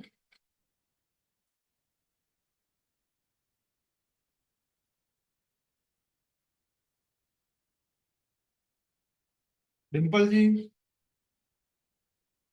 ए होगा, अच्छा ठीक है।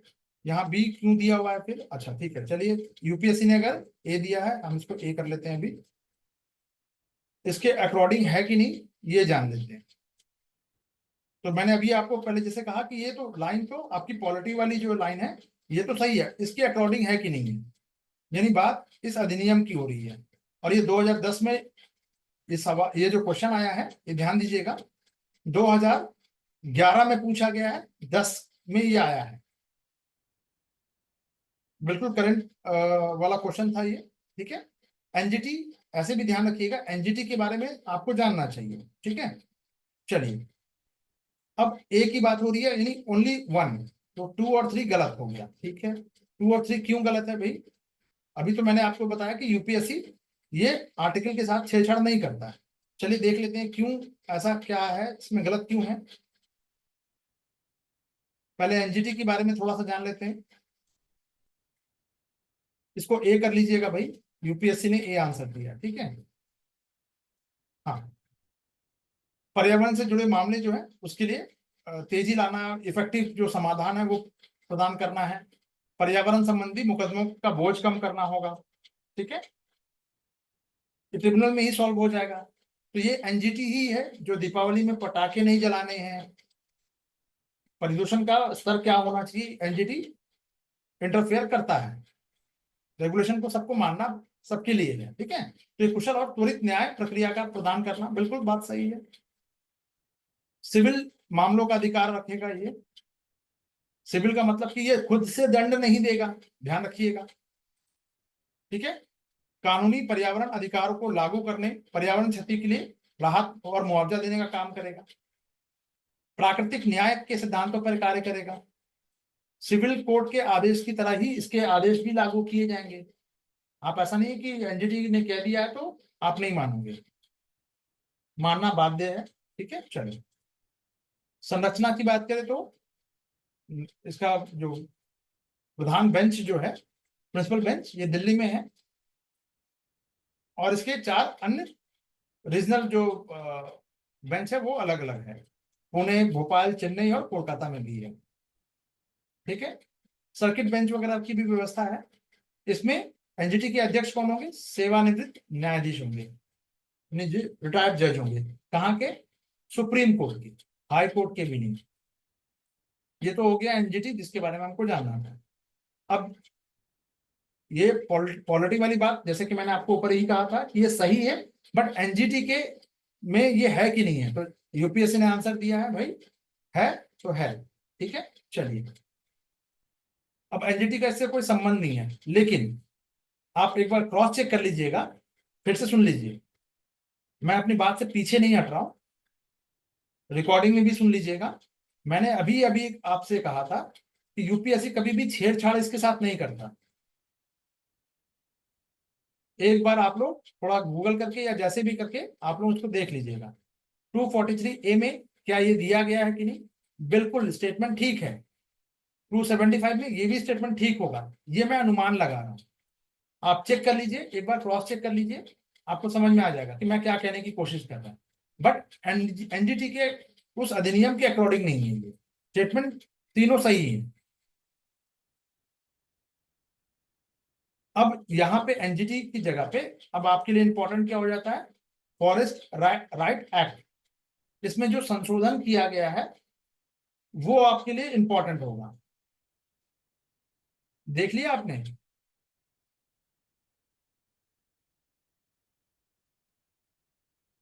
हाँ बिल्कुल, एनजीटी में नहीं होगा वो, ठीक है, वो बात मान ली, लेकिन ये दोनों स्टेटमेंट सही है। वही मैं कहने की कोशिश कर रहा था कि आर्टिकल में कभी भी कंफ्यूज मत कीजिएगा, यूपीएससी हमेशा सही देता है। आर्टिकल में कभी भी आपको, जैसे अगर मान लीजिए कि राष्ट्रपति के का जो अ- अध्यादेश है 1 2 3, आपको आर्टिकल याद नहीं है, ठीक है, आप उसको मान के चलिए कि वो सही दिया है, क्योंकि आर्टिकल के साथ खेल वो नहीं करता, वो पीसीएस नहीं है। ठीक है, चलो, ये पॉलिटी वाले क्लास में भी आपको मैंने बताया था, इसीलिए हाँ, आर्टिकल कहां से कहां तक इंपॉर्टेंट होगा, पॉलिटी में 1 to 51A तक, ये आपको पूरा रटा हुआ होना चाहिए, इसमें कोई नो कॉम्प्रोमाइज। क्लियर? चलिए, निम्नलिखित संरक्षण क्षेत्रों पर विचार करना है।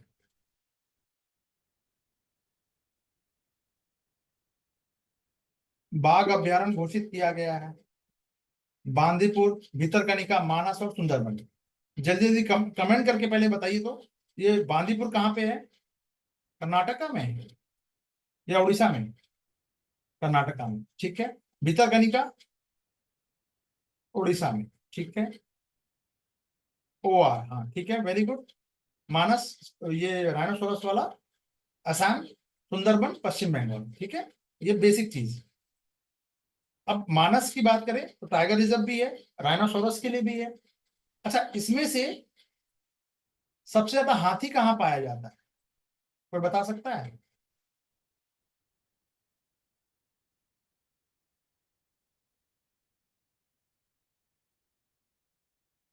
देखिए, दिमाग घुमा दिया।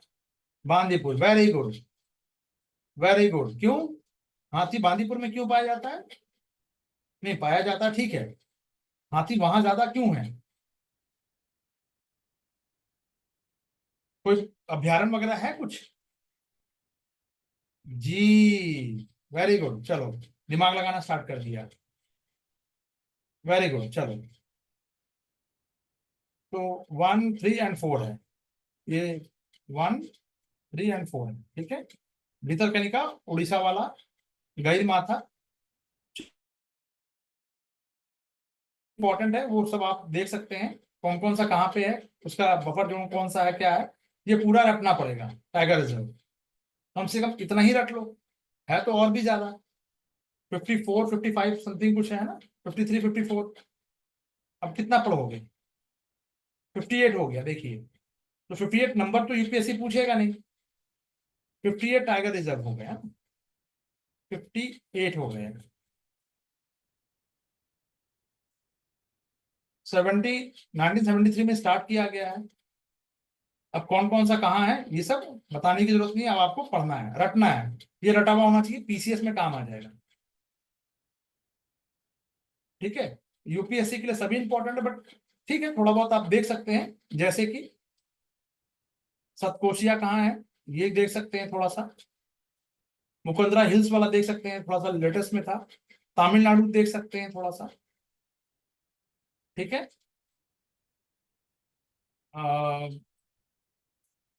एक और है छत्तीसगढ़ का, देख सकते हैं, अभी करंट अफेयर में था।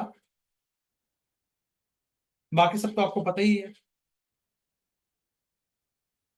एक कवाल कर सकते हैं थोड़ा तेलंगाना का, तेलंगाना 2014 में ही बना है। और अमरावती, ठीक है, ये सब देख सकते हैं आप। पक्के पूछा गया है, देखिए पक्के। कामलांग पूछा गया है। ये सब इंपॉर्टेंट रहेगा यूपीएससी के लिए। बाकी सब तो नागरहोल वगैरह पूछा गया है। बिलीगिरी रामनाथ मंदिर है यहाँ पे कर्नाटका, ये इंपॉर्टेंट, बस हो गया। चलिए, तो ये भी याद कर लीजिएगा थोड़ा साइड में, साइड बाय साइड। सबसे पहला टाइगर रिजर्व कॉर्बेट है, 1973 के अंतर्गत आया। भारत का सबसे बड़ा टाइगर रिजर्व जो है वो नागार्जुन शिशैलम है, आंध्र प्रदेश का और तेलंगाना दोनों का बॉर्डर है। सबसे छोटा जो है औरंग है,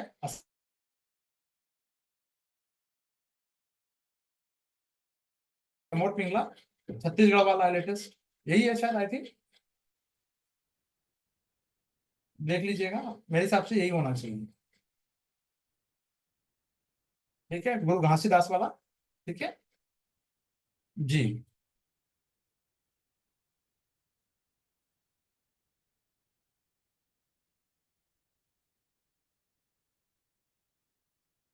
नहीं नहीं नहीं नहीं, सबसे ज्यादा बाघ कहाँ पे है?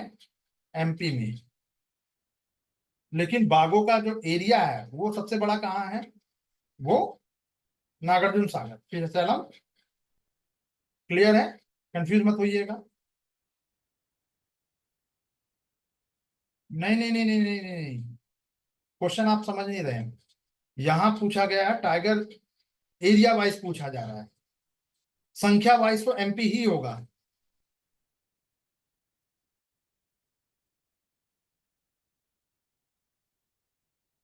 अच्छा, एरिया वाइज, चलिए ठीक है, अभी तक तो मैंने यही पढ़ा है। इसको मैं क्रॉस चेक कर लूंगा, आप लोग भी कर लीजिएगा एक बार, ठीक है। चलिए, नेक्स्ट क्वेश्चन की तरफ चलते हैं। अगर ऐसा होगा तो हम कल इस पे बात कर लेंगे, ठीक है।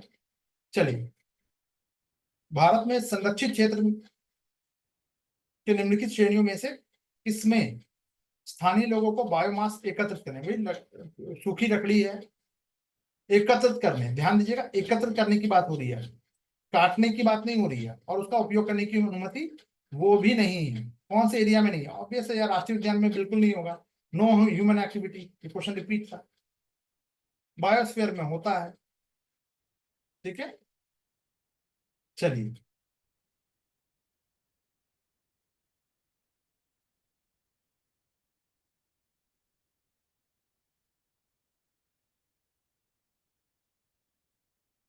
जी जी जी, मैं वही कह रहा हूँ। देखा जी, सबसे ज्यादा अगर शेर की बात करें तो वो वहां पे आपको उनकी संख्या है वहां पे ज्यादा, एरिया वाइज विशालम ही है। चलिए, नहीं मैं आर्गुमेंट नहीं, मैं बिलीव नहीं करता, बस क्रॉस चेक कर लूंगा, कोई दिक्कत नहीं, हो सकता लेटेस्ट हो यार, मेरे दिमाग में 36 तरह की चीजें चलती हैं। तो हो सकता है जैसे 54 ही था, 58 हो चुका था, तो नोट्स में इसको 58 करना था, तो मैंने कर दिया, ठीक है। आंसर में ए था एक जगह पे, उसको बी किया हुआ था, तो उसको ठीक कर दिया, मुझे इसमें कोई दिक्कत नहीं है। चलिए, विभिन्न संरक्षित क्षेत्रों की परिभाषा और डेफिनेशन कई बार बताया जा चुका है। बायोस्फीयर रिजर्व की बात है, तो एक रिजर्व संरक्षित क्षेत्र होगा इकोसिस्टम के संरक्षण के लिए और ह्यूमन एक्टिविटी के प्रभाव को बैलेंस करने के लिए स्थापित किया गया। तो ह्यूमन एक्टिविटी थोड़ी बहुत यहाँ पे गुंजाइश होती है, ठीक है, क्योंकि मैन एंड बायोस्फीयर रिजर्व जो स्फीयर प्रोग्राम का ये हिस्सा है। अभी 18 है बायोस्फीयर रिजर्व, जिसमें कि नीलगिरी पहला था, मध्य प्रदेश अभी लेटेस्ट पन्ना बना है, लेटेस्ट में, ठीक है। नेशनल पार्क में आप कोई भी ह्यूमन एक्टिविटी नहीं कर सकते, ठीक है। इसको मिलाकर आप एफआरए से पढ़ सकते हैं, 2006 वाला, 2006। अब इसमें थोड़ा सा अमेंडमेंट हुआ है, एक लेटेस्ट अमेंडमेंट हुआ है, करंट अफेयर में मैंने बताया है। मुझे ये याद है, ठीक है। चलिए, तो नेशनल पार्क में कोई भी ह्यूमन एक्टिविटी नहीं होगी जब तक कि परमिशन नहीं दिया जाए, यानी प्रोहिबिटेड है, ऑब्वियस है, ठीक है। 1972 के तहत संरक्षित है। 106, अच्छा राष्ट्रीय उद्यानों की संख्या बताइए कितनी है? ये अपडेट है या फिर इसमें भी 108 हो गए? 106 है ना, 108 हो गए, 108 कर लीजिए इसको। आर्द्र भूमि की बात करें तो ये रामसर वाला साइट है, ईरान वाला, ठीक है। आर्द्र भूमि के संरक्षण और उनका सतत उपयोग सुनिश्चित करता है। 75 की जगह अभी कितने हो गए हैं? रामसर साइट 78 है या 86 है, 89 है, ऐसा कुछ है। ये नंबर गेम पीसीएस में काम आएगा, जल्दी बताइए। रामसर साइट कितने हैं लेटेस्ट? 75 नहीं है, ये पुराना हो गया, मेरे करंट अफेयर के नोट्स में है बट मुझे ध्यान नहीं है। 108, डिम्पल जी? नहीं, 108 तो राष्ट्रीय उद्यान है।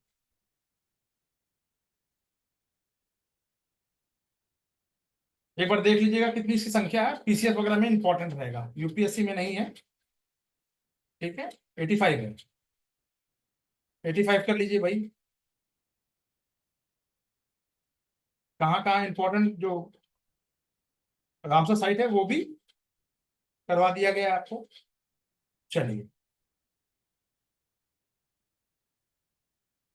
नेक्स्ट क्वेश्चन की तरफ चलते हैं। तो दोनों में बेसिकली जो वाइल्ड लाइफ जो सेंचुरी है और नेशनल पार्क के बीच में रहने के अधिकार, अंतर जो है basically right of in habitants जो है उसका है। तो राष्ट्रीय उद्यान में कोई भी मानवीय गतिविधि की अनुमति नहीं होती है, जबकि अभ्यारण्य में, सेंचुरी में होती है, वो भी परमिशन के बाद होती है, ठीक है। चलिए, नेक्स्ट क्वेश्चन की तरफ चलते हैं। बल्ला, मधुमक्खी और चिड़िया, देखिए मधुमक्खी फिर से उठा दिया इन्होंने, यूपीएससी फिर से लेके आ गया मधुमक्खी को, दिख रहा है? अभी हमने ऊपर में मधुमक्खी देखा था। चलिए, तो परागकण एजेंट कौन कौन से हैं? तो भैया मंकी भी है इसमें, आप एड ऑन कर लो, मंकी भी है, पॉलिनेशन वो भी करता है, चमगादड़ भी करता है, ठीक है। फ्लाइंग फॉक्स पूछा है ना यूपीएससी ने 2010 में, 9 या 10 में पूछा गया है। चलिए, तो पॉलिनेशन प्लांट रिप्रोडक्शन का पहला चरण होगा, ठीक है। स्टिग्मा तक पहुंचते हैं ये जब परागकण का जो फूल है, फूल का नर भाग जो है, नर भाग स्टिग्मा जो है, स्टेमन स्टिग्मा तक पहुंचता है, इसी को ही ये फर्टिलाइजेशन की प्रक्रिया यहीं से स्टार्ट होती है। तो फूलों से परागण की प्रक्रिया स्टार्ट होती है, आप मोटे तौर पे ऐसे समझ सकते हैं। जो पौधे का जो बीच का जो भाग है ना, ये यहाँ पे रोए रोए जैसे होंगे, यही है स्टिग्मा। तो ये बर्ड्स जब आके बैठेंगी, कोई बर्ड्स हो जाए तो बिल्कुल बर्ड, मंकी भी है इसमें आएगा, ध्यान रखिएगा, मंकी भी है, सभी बंदर नहीं है बट बंदर है, पिछले साल मैंने करंट अफेयर में पढ़ाया था, ठीक है। चलिए, तो ये सीड्स और फ्रूट्स वगैरह के निर्माण में सहायक होती है, ठीक है। सेल्फ पॉलिनेशन यानी एक ही फूल नर और मादा के बीच का जो है पॉलिनेशन होता है, इसे ऑटोगैमस प्लांट कहते हैं। जैसे इसका एग्जांपल है मटर, गेहूं, मूंगफली। क्रॉस पॉलिनेशन की बात करें तो एक फूल दूसरे फूल तक जाके पहुंचेगा, हवा, पानी, कीट, चमगादड़, मंकी, मंकी मतलब बंदर है ना, आदि पर निर्भर करेगा, बिल्कुल दूसरे पर। सेब इसका एग्जांपल है, सूरजमुखी, सनफ्लावर, आम, नारियल, कोकोनट एंड मैंगो, ठीक है। चलिए, तो pollination, who are the pollinators, तो ये जो भी किसी भी एक्टिविटी से अगर दूसरे तक वो एक बीज दूसरे, एक पौधा दूसरे पौधे के, एक बीज का पौधा जो है, पौधे का जो बीज है वो दूसरे प्लांट तक जा रहा है, तो फर्टिलाइजेशन का प्रोसेस स्टार्ट हो जाता है, ठीक है।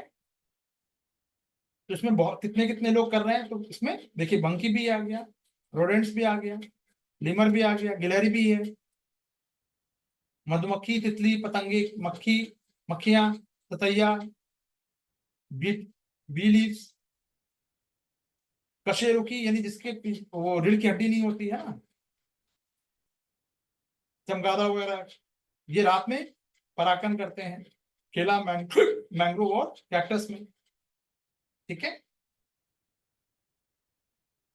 फसल में वृद्धि। अब इसका इंपॉर्टेंस क्या कि भैया प्रोडक्शन बढ़ेगा, बैलेंस बना रहेगा और फूड चेन बैलेंस रहेगा, इंपॉर्टेंट रोल प्ले करेगा। जैसे चाइना ने गौरैया मार दिया था, 1.5 करोड़ गौरैया, जो चिड़िया जो है वो मार दिया। माओ का सबसे बेवकूफाना हरकत कहा जाएगा। किसान गए कि भैया गौरैया जो है हमारा फसल खा जाती है, तो सबको मार देते हैं। मार दिया, सूखा पड़ गया, अकाल आ गया, क्योंकि प्रोडक्शन ही नहीं हुआ। चलिए, भारत सरकार ने सी बॉकथॉर्न की खेती को प्रोत्साहित कर रही है। तो इस पौधे का महत्व क्या है बेसिकली, सी बॉकथॉर्न है क्या, पहले ये जान लेते हैं जरा सा। तो ये मृदा अपरदन को नियंत्रित करने और मरुस्थलीकरण को रोकने में मदद करता है। देखिए मरुस्थली अभी सबसे बड़ी समस्या जो आ रही है, मरुस्थल का आकार बढ़ता जा रहा है पूरे विश्व में, अगर हम ग्लोबल लेवल पर बात करें। तो उसको स्टेबल करने के लिए भी बहुत सारे ये भी मैंने करवा रखा है आपको करंट अफेयर में।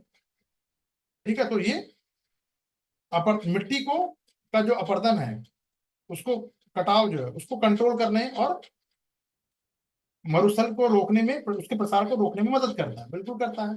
बायोडीजल के लिए भाई, मरुस्थल में अगर रोकना है, मरुस्थल को रोकना है, तो हमें क्या करना होगा, प्लांट लगाना पड़ेगा।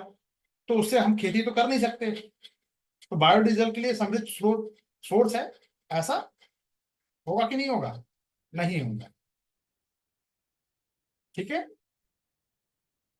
पौष्टिक गुण होगा, बिल्कुल होगा। और ये अधिक ऊंचाई वाले ठंडे क्षेत्रों में रहने के लिए अनुकूल है। लकड़ी के लिए क्या ये अनुकूल होगा, बिल्कुल नहीं भैया। मरुस्थल को रोकने के लिए तो लकड़ी का व्यवसाय क्यों करेंगे हम, टिम्बर वहां क्यों खोलेंगे। हमें तो प्लांट लगाना है ना कि काटना। टिम्बर का काम क्या है, कमर्शियल पर्पज के लिए आप लकड़ी काटोगे, कॉमन सेंस से निकल के आ गए। अब इसी चीज को यूपीएससी क्या करेगा आपके साथ, माइंड गेम खेलेगा। Only one, only two, all three, या ऑल ऑफ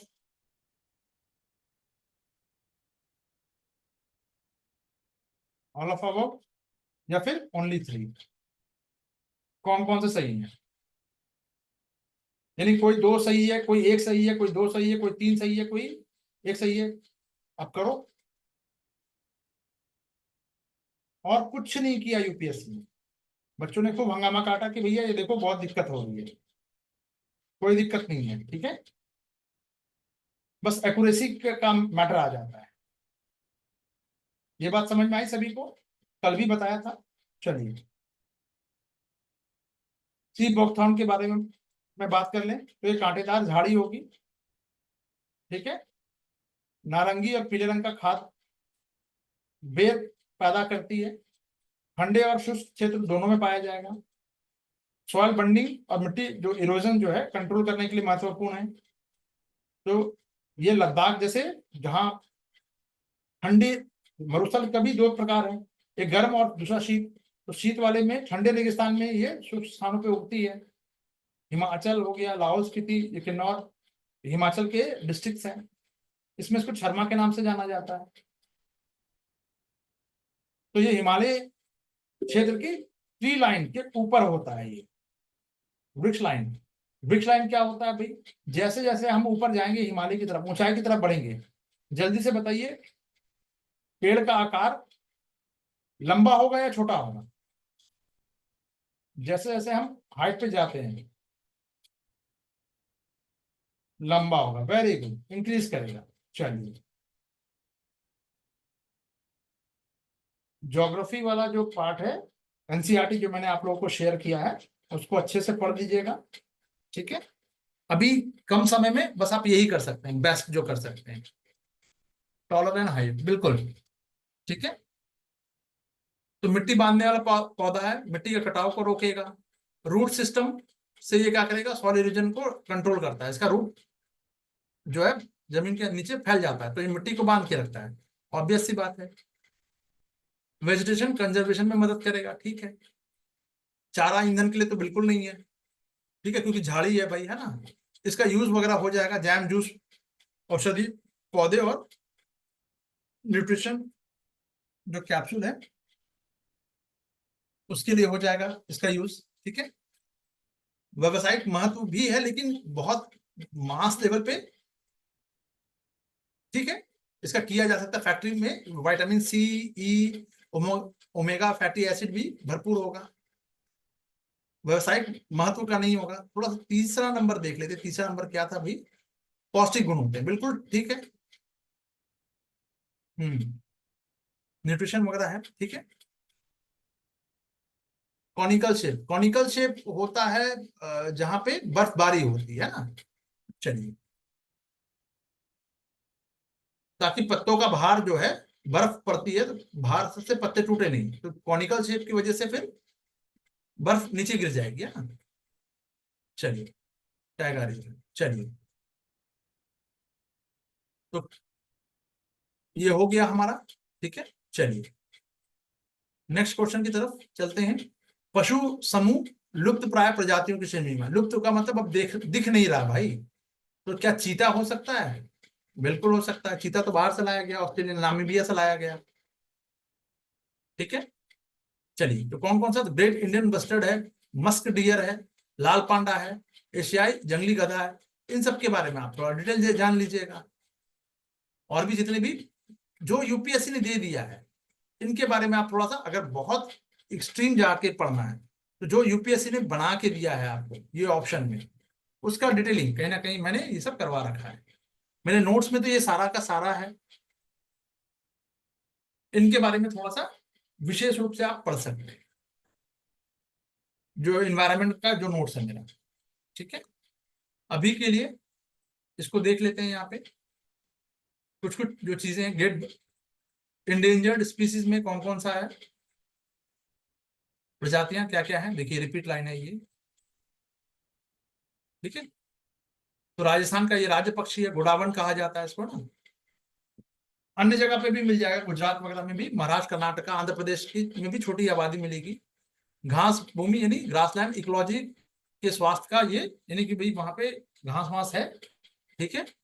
संकटग्रस्त पक्षियों में से एक है, क्योंकि इसके शिकार वगैरह बहुत ज्यादा होता है। आईयूसीएन में अगर हम तो क्रिटिकली इंडेंजर्ड है। साइट में इस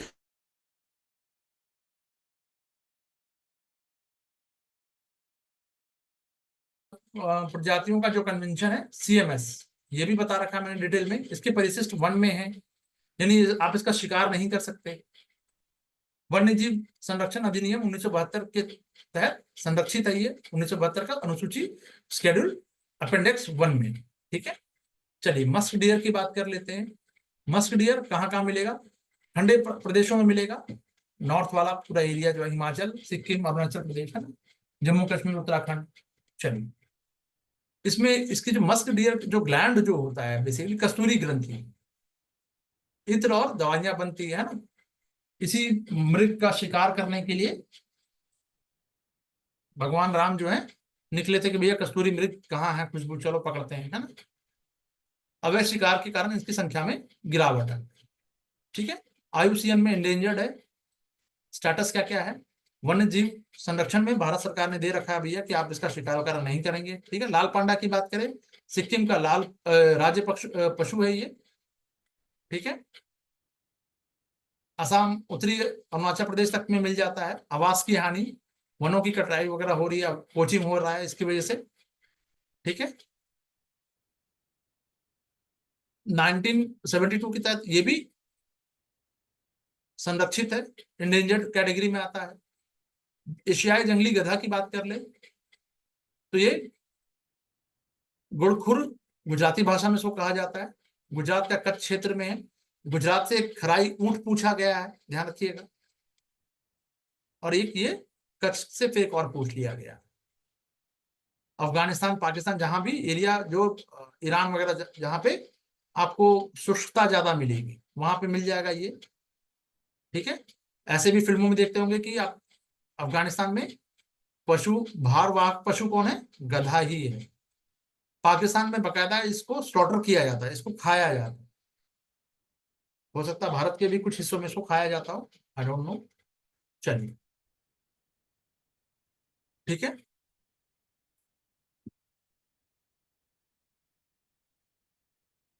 इंडेंजर्ड था, ठीक है, चलिए हो गया। ऑरिक्स और चिरू मृग में क्या डिफरेंस है? दो डियर है बेसिकली, इसमें डिफरेंस क्या है? तो ऑरिक्स जो है गर्म और शुष्क क्षेत्रों में रहने के लिए अडेप्टेबल है, जबकि चिरू जो है वो ठंडे ऊंचाई पहाड़ों पर रहता है, अर्ध रेगिस्तानी क्षेत्रों में रहने के लिए अनुकूलित है। ये इसका मेन डिफरेंसेस था। दोनों के बारे में जान लेते हैं। चिरू क्या है? तिब्बतीय मृग है, ठीक है।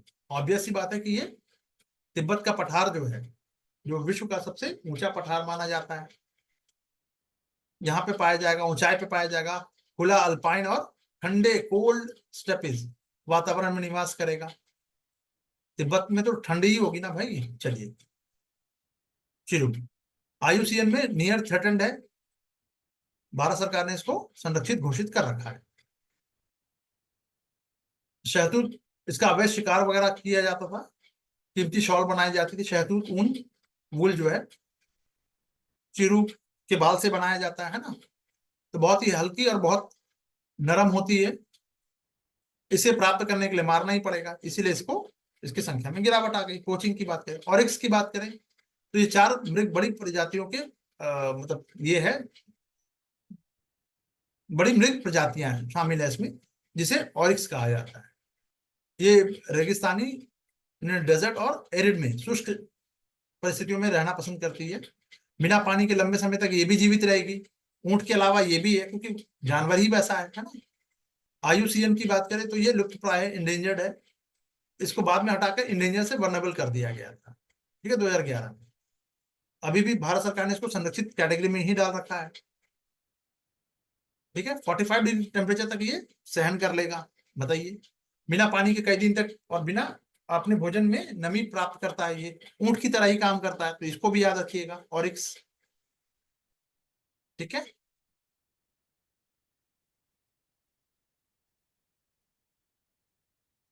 निम्न पर विचार करना है। चलिए, काली गर्दन वाला सारस, ठीक है। पूछा क्या प्राकृतिक रूप से पाया जाता, भारत में कहाँ कहाँ कौन कौन पाया जाएगा प्राकृतिक रूप से, मतलब नेचुरल तरीके से, ठीक है।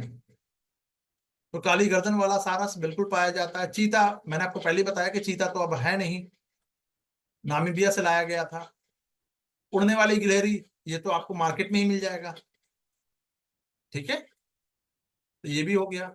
हिम तेंदुआ, स्नो लेपर्ड, आपका जम्मू कश्मीर से लेके हर जगह आपको मिल जाएगा स्नो लेपर्ड, जहां स्नो होगा वहां लेपर्ड भी होगा। तो ये प्राकृतिक रूप से ये सब मिल जाएगा। कॉमन सेंस से भी लगाइएगा तो भी निकल के आता है, ठीक है। अब मेरे लिए कॉमन सेंस कहना इसलिए आसान है क्योंकि मैंने नोट्स बनाया है, मैंने पढ़ाया है, मेरे लिए थोड़ा सा कंपैरेटिव आसान है। पर गलतियां मुझसे भी होती हैं, कुछ अपडेट करना हो तो भूल जाता हूँ। बट आपको क्योंकि एग्जाम देना है तो अब आपको थोड़ा सा ज्यादा अच्छे से करना होगा, ठीक है। चलिए, तो काली गर्दन वाला जो ब्लैक बक जो नेक क्रेन है, ये लद्दाख का राज्य पक्षी है, ठीक है भाई। चलिए, हाई एल्टीट्यूड पे पाया जाएगा, बिल्कुल सही बात, लद्दाख है तो होगा ही। सेक्रेट पक्षी भी माना जाता है, ठीक है। आईयूसीएन में वनरेबल का स्टेटस रखता है। चीता गायब हो चुका है, ठीक है। भारत में अंतिम जो एशियाई चीता का शिकार जो है, कोरिया के महाराजा ने, रामानुज प्रताप सिंह देव ने कर लिया था, ठीक है। ये स्टेटमेंट ऊपर वाला जो था कि चीता पाया जाता, वो स्टेटमेंट गलत था। ये स्टेटमेंट सही है, मतलब स्टेटमेंट टू के बारे में बात हो रही है, ठीक है। चलिए, कोरिया के राजा ने, बताओ, मार दिया, ओहो, बड़ी दिक्कत है। चलिए, एशियाई चींटियां भारत में विलुप्त है, इंस्टिंक्ट हो गया था, ठीक है। अनऑफिशियली है, लेकिन दावा किया जा रहा है कि अभी, ठीक है। तीन एशियाई चींटियों को शिकार किया गया 47 में। 52 में इसको विलुप्त घोषित किया गया है आधिकारिक रूप से। वर्तमान में इसको नामीबिया से लाया गया, कोनों में रखा गया है, मध्य प्रदेश का, है ना। उड़ने वाली गिलहरी, फ्लाइंग स्क्वायरल, ठीक है। इसके और भी प्रजातियां हैं। रेड जायंट फ्लाइंग स्क्वेरल है, वुल्ली फ्लाइंग स्क्वेरल है, इंडियन जायंट फ्लाइंग स्क्वेरल है। ये सब घने जंगलों में रहेगी। चमड़े की झिल्लेदार पंखों की मदद से ये पेड़ से पेड़ तक ग्लाइड कर सकती है। मतलब उड़ती नहीं है पक्षियों की तरह, लेकिन ग्लाइड जरूर कर सकती है। ठीक है, तो कल को ये मत कर दीजिएगा कि उड़न गिलहरी उड़ती है, नहीं उड़ती नहीं है। जैसे मुर्गी भी उड़ सकती है, तो मुर्गी उड़ नहीं सकती है, ग्लाइड कर सकती है। अगर लंबी छलांग लगानी हो तो मुर्गी मुर्गा भी उड़ सकता है।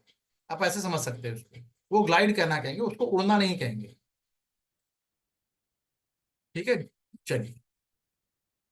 हिम तेंदुओं की बात करें तो ये पश्चिमी हिमालय में से लेकर पूर्वी हिमालय तक फैला हुआ है। आपको पूरा हिमालय रीजन में मिल जाएगा, उस टेरेन में मिल जाएगा। ठीक है, सभी जगह मिल जाएगा, पूर्वी हिमालय वगैरह में भी। ठीक है, हेमिस लद्दाख, लद्दाख में पड़ता है। हिम तेंदुओं की राजधानी कहा जाता है। स्टेटस इसका है वर्नरेबल है। ठीक है, चलिए कल ये समाप्त हो जाएगा। तो ज्योग्राफी अब आप लोगों का एक और, ये ज्योग्राफी का मैं आज आप लोगों को शेयर कर दूंगा, तो आप लोग इसको रीडिंग लेना स्टार्ट कीजिएगा, कोशिश कीजिएगा। अच्छा हाँ, एक काम कर सकते हैं, हाँ एक आइडिया है, आप लोग कीजिए 2011 से पढ़ना स्टार्ट कीजिए। जिन लोगों ने अभी तक पढ़ना स्टार्ट नहीं किया वो स्टार्ट कीजिए 2011 से। मैं पढ़ाऊंगा 2024 से, 2024 से कराऊंगा। आप रीडिंग लीजिए 2011 से। ठीक है, तो ऐसे भी आप क्लियरली आपको समझ में आ जाएगा कि क्वेश्चन कैसे फ्रेम हुआ है और कितना अभी तक जो आपने पढ़ा है क्या उससे क्वेश्चन सॉल्व हो रहा है कि नहीं। ठीक है, चलिए, okay guys, bye for now.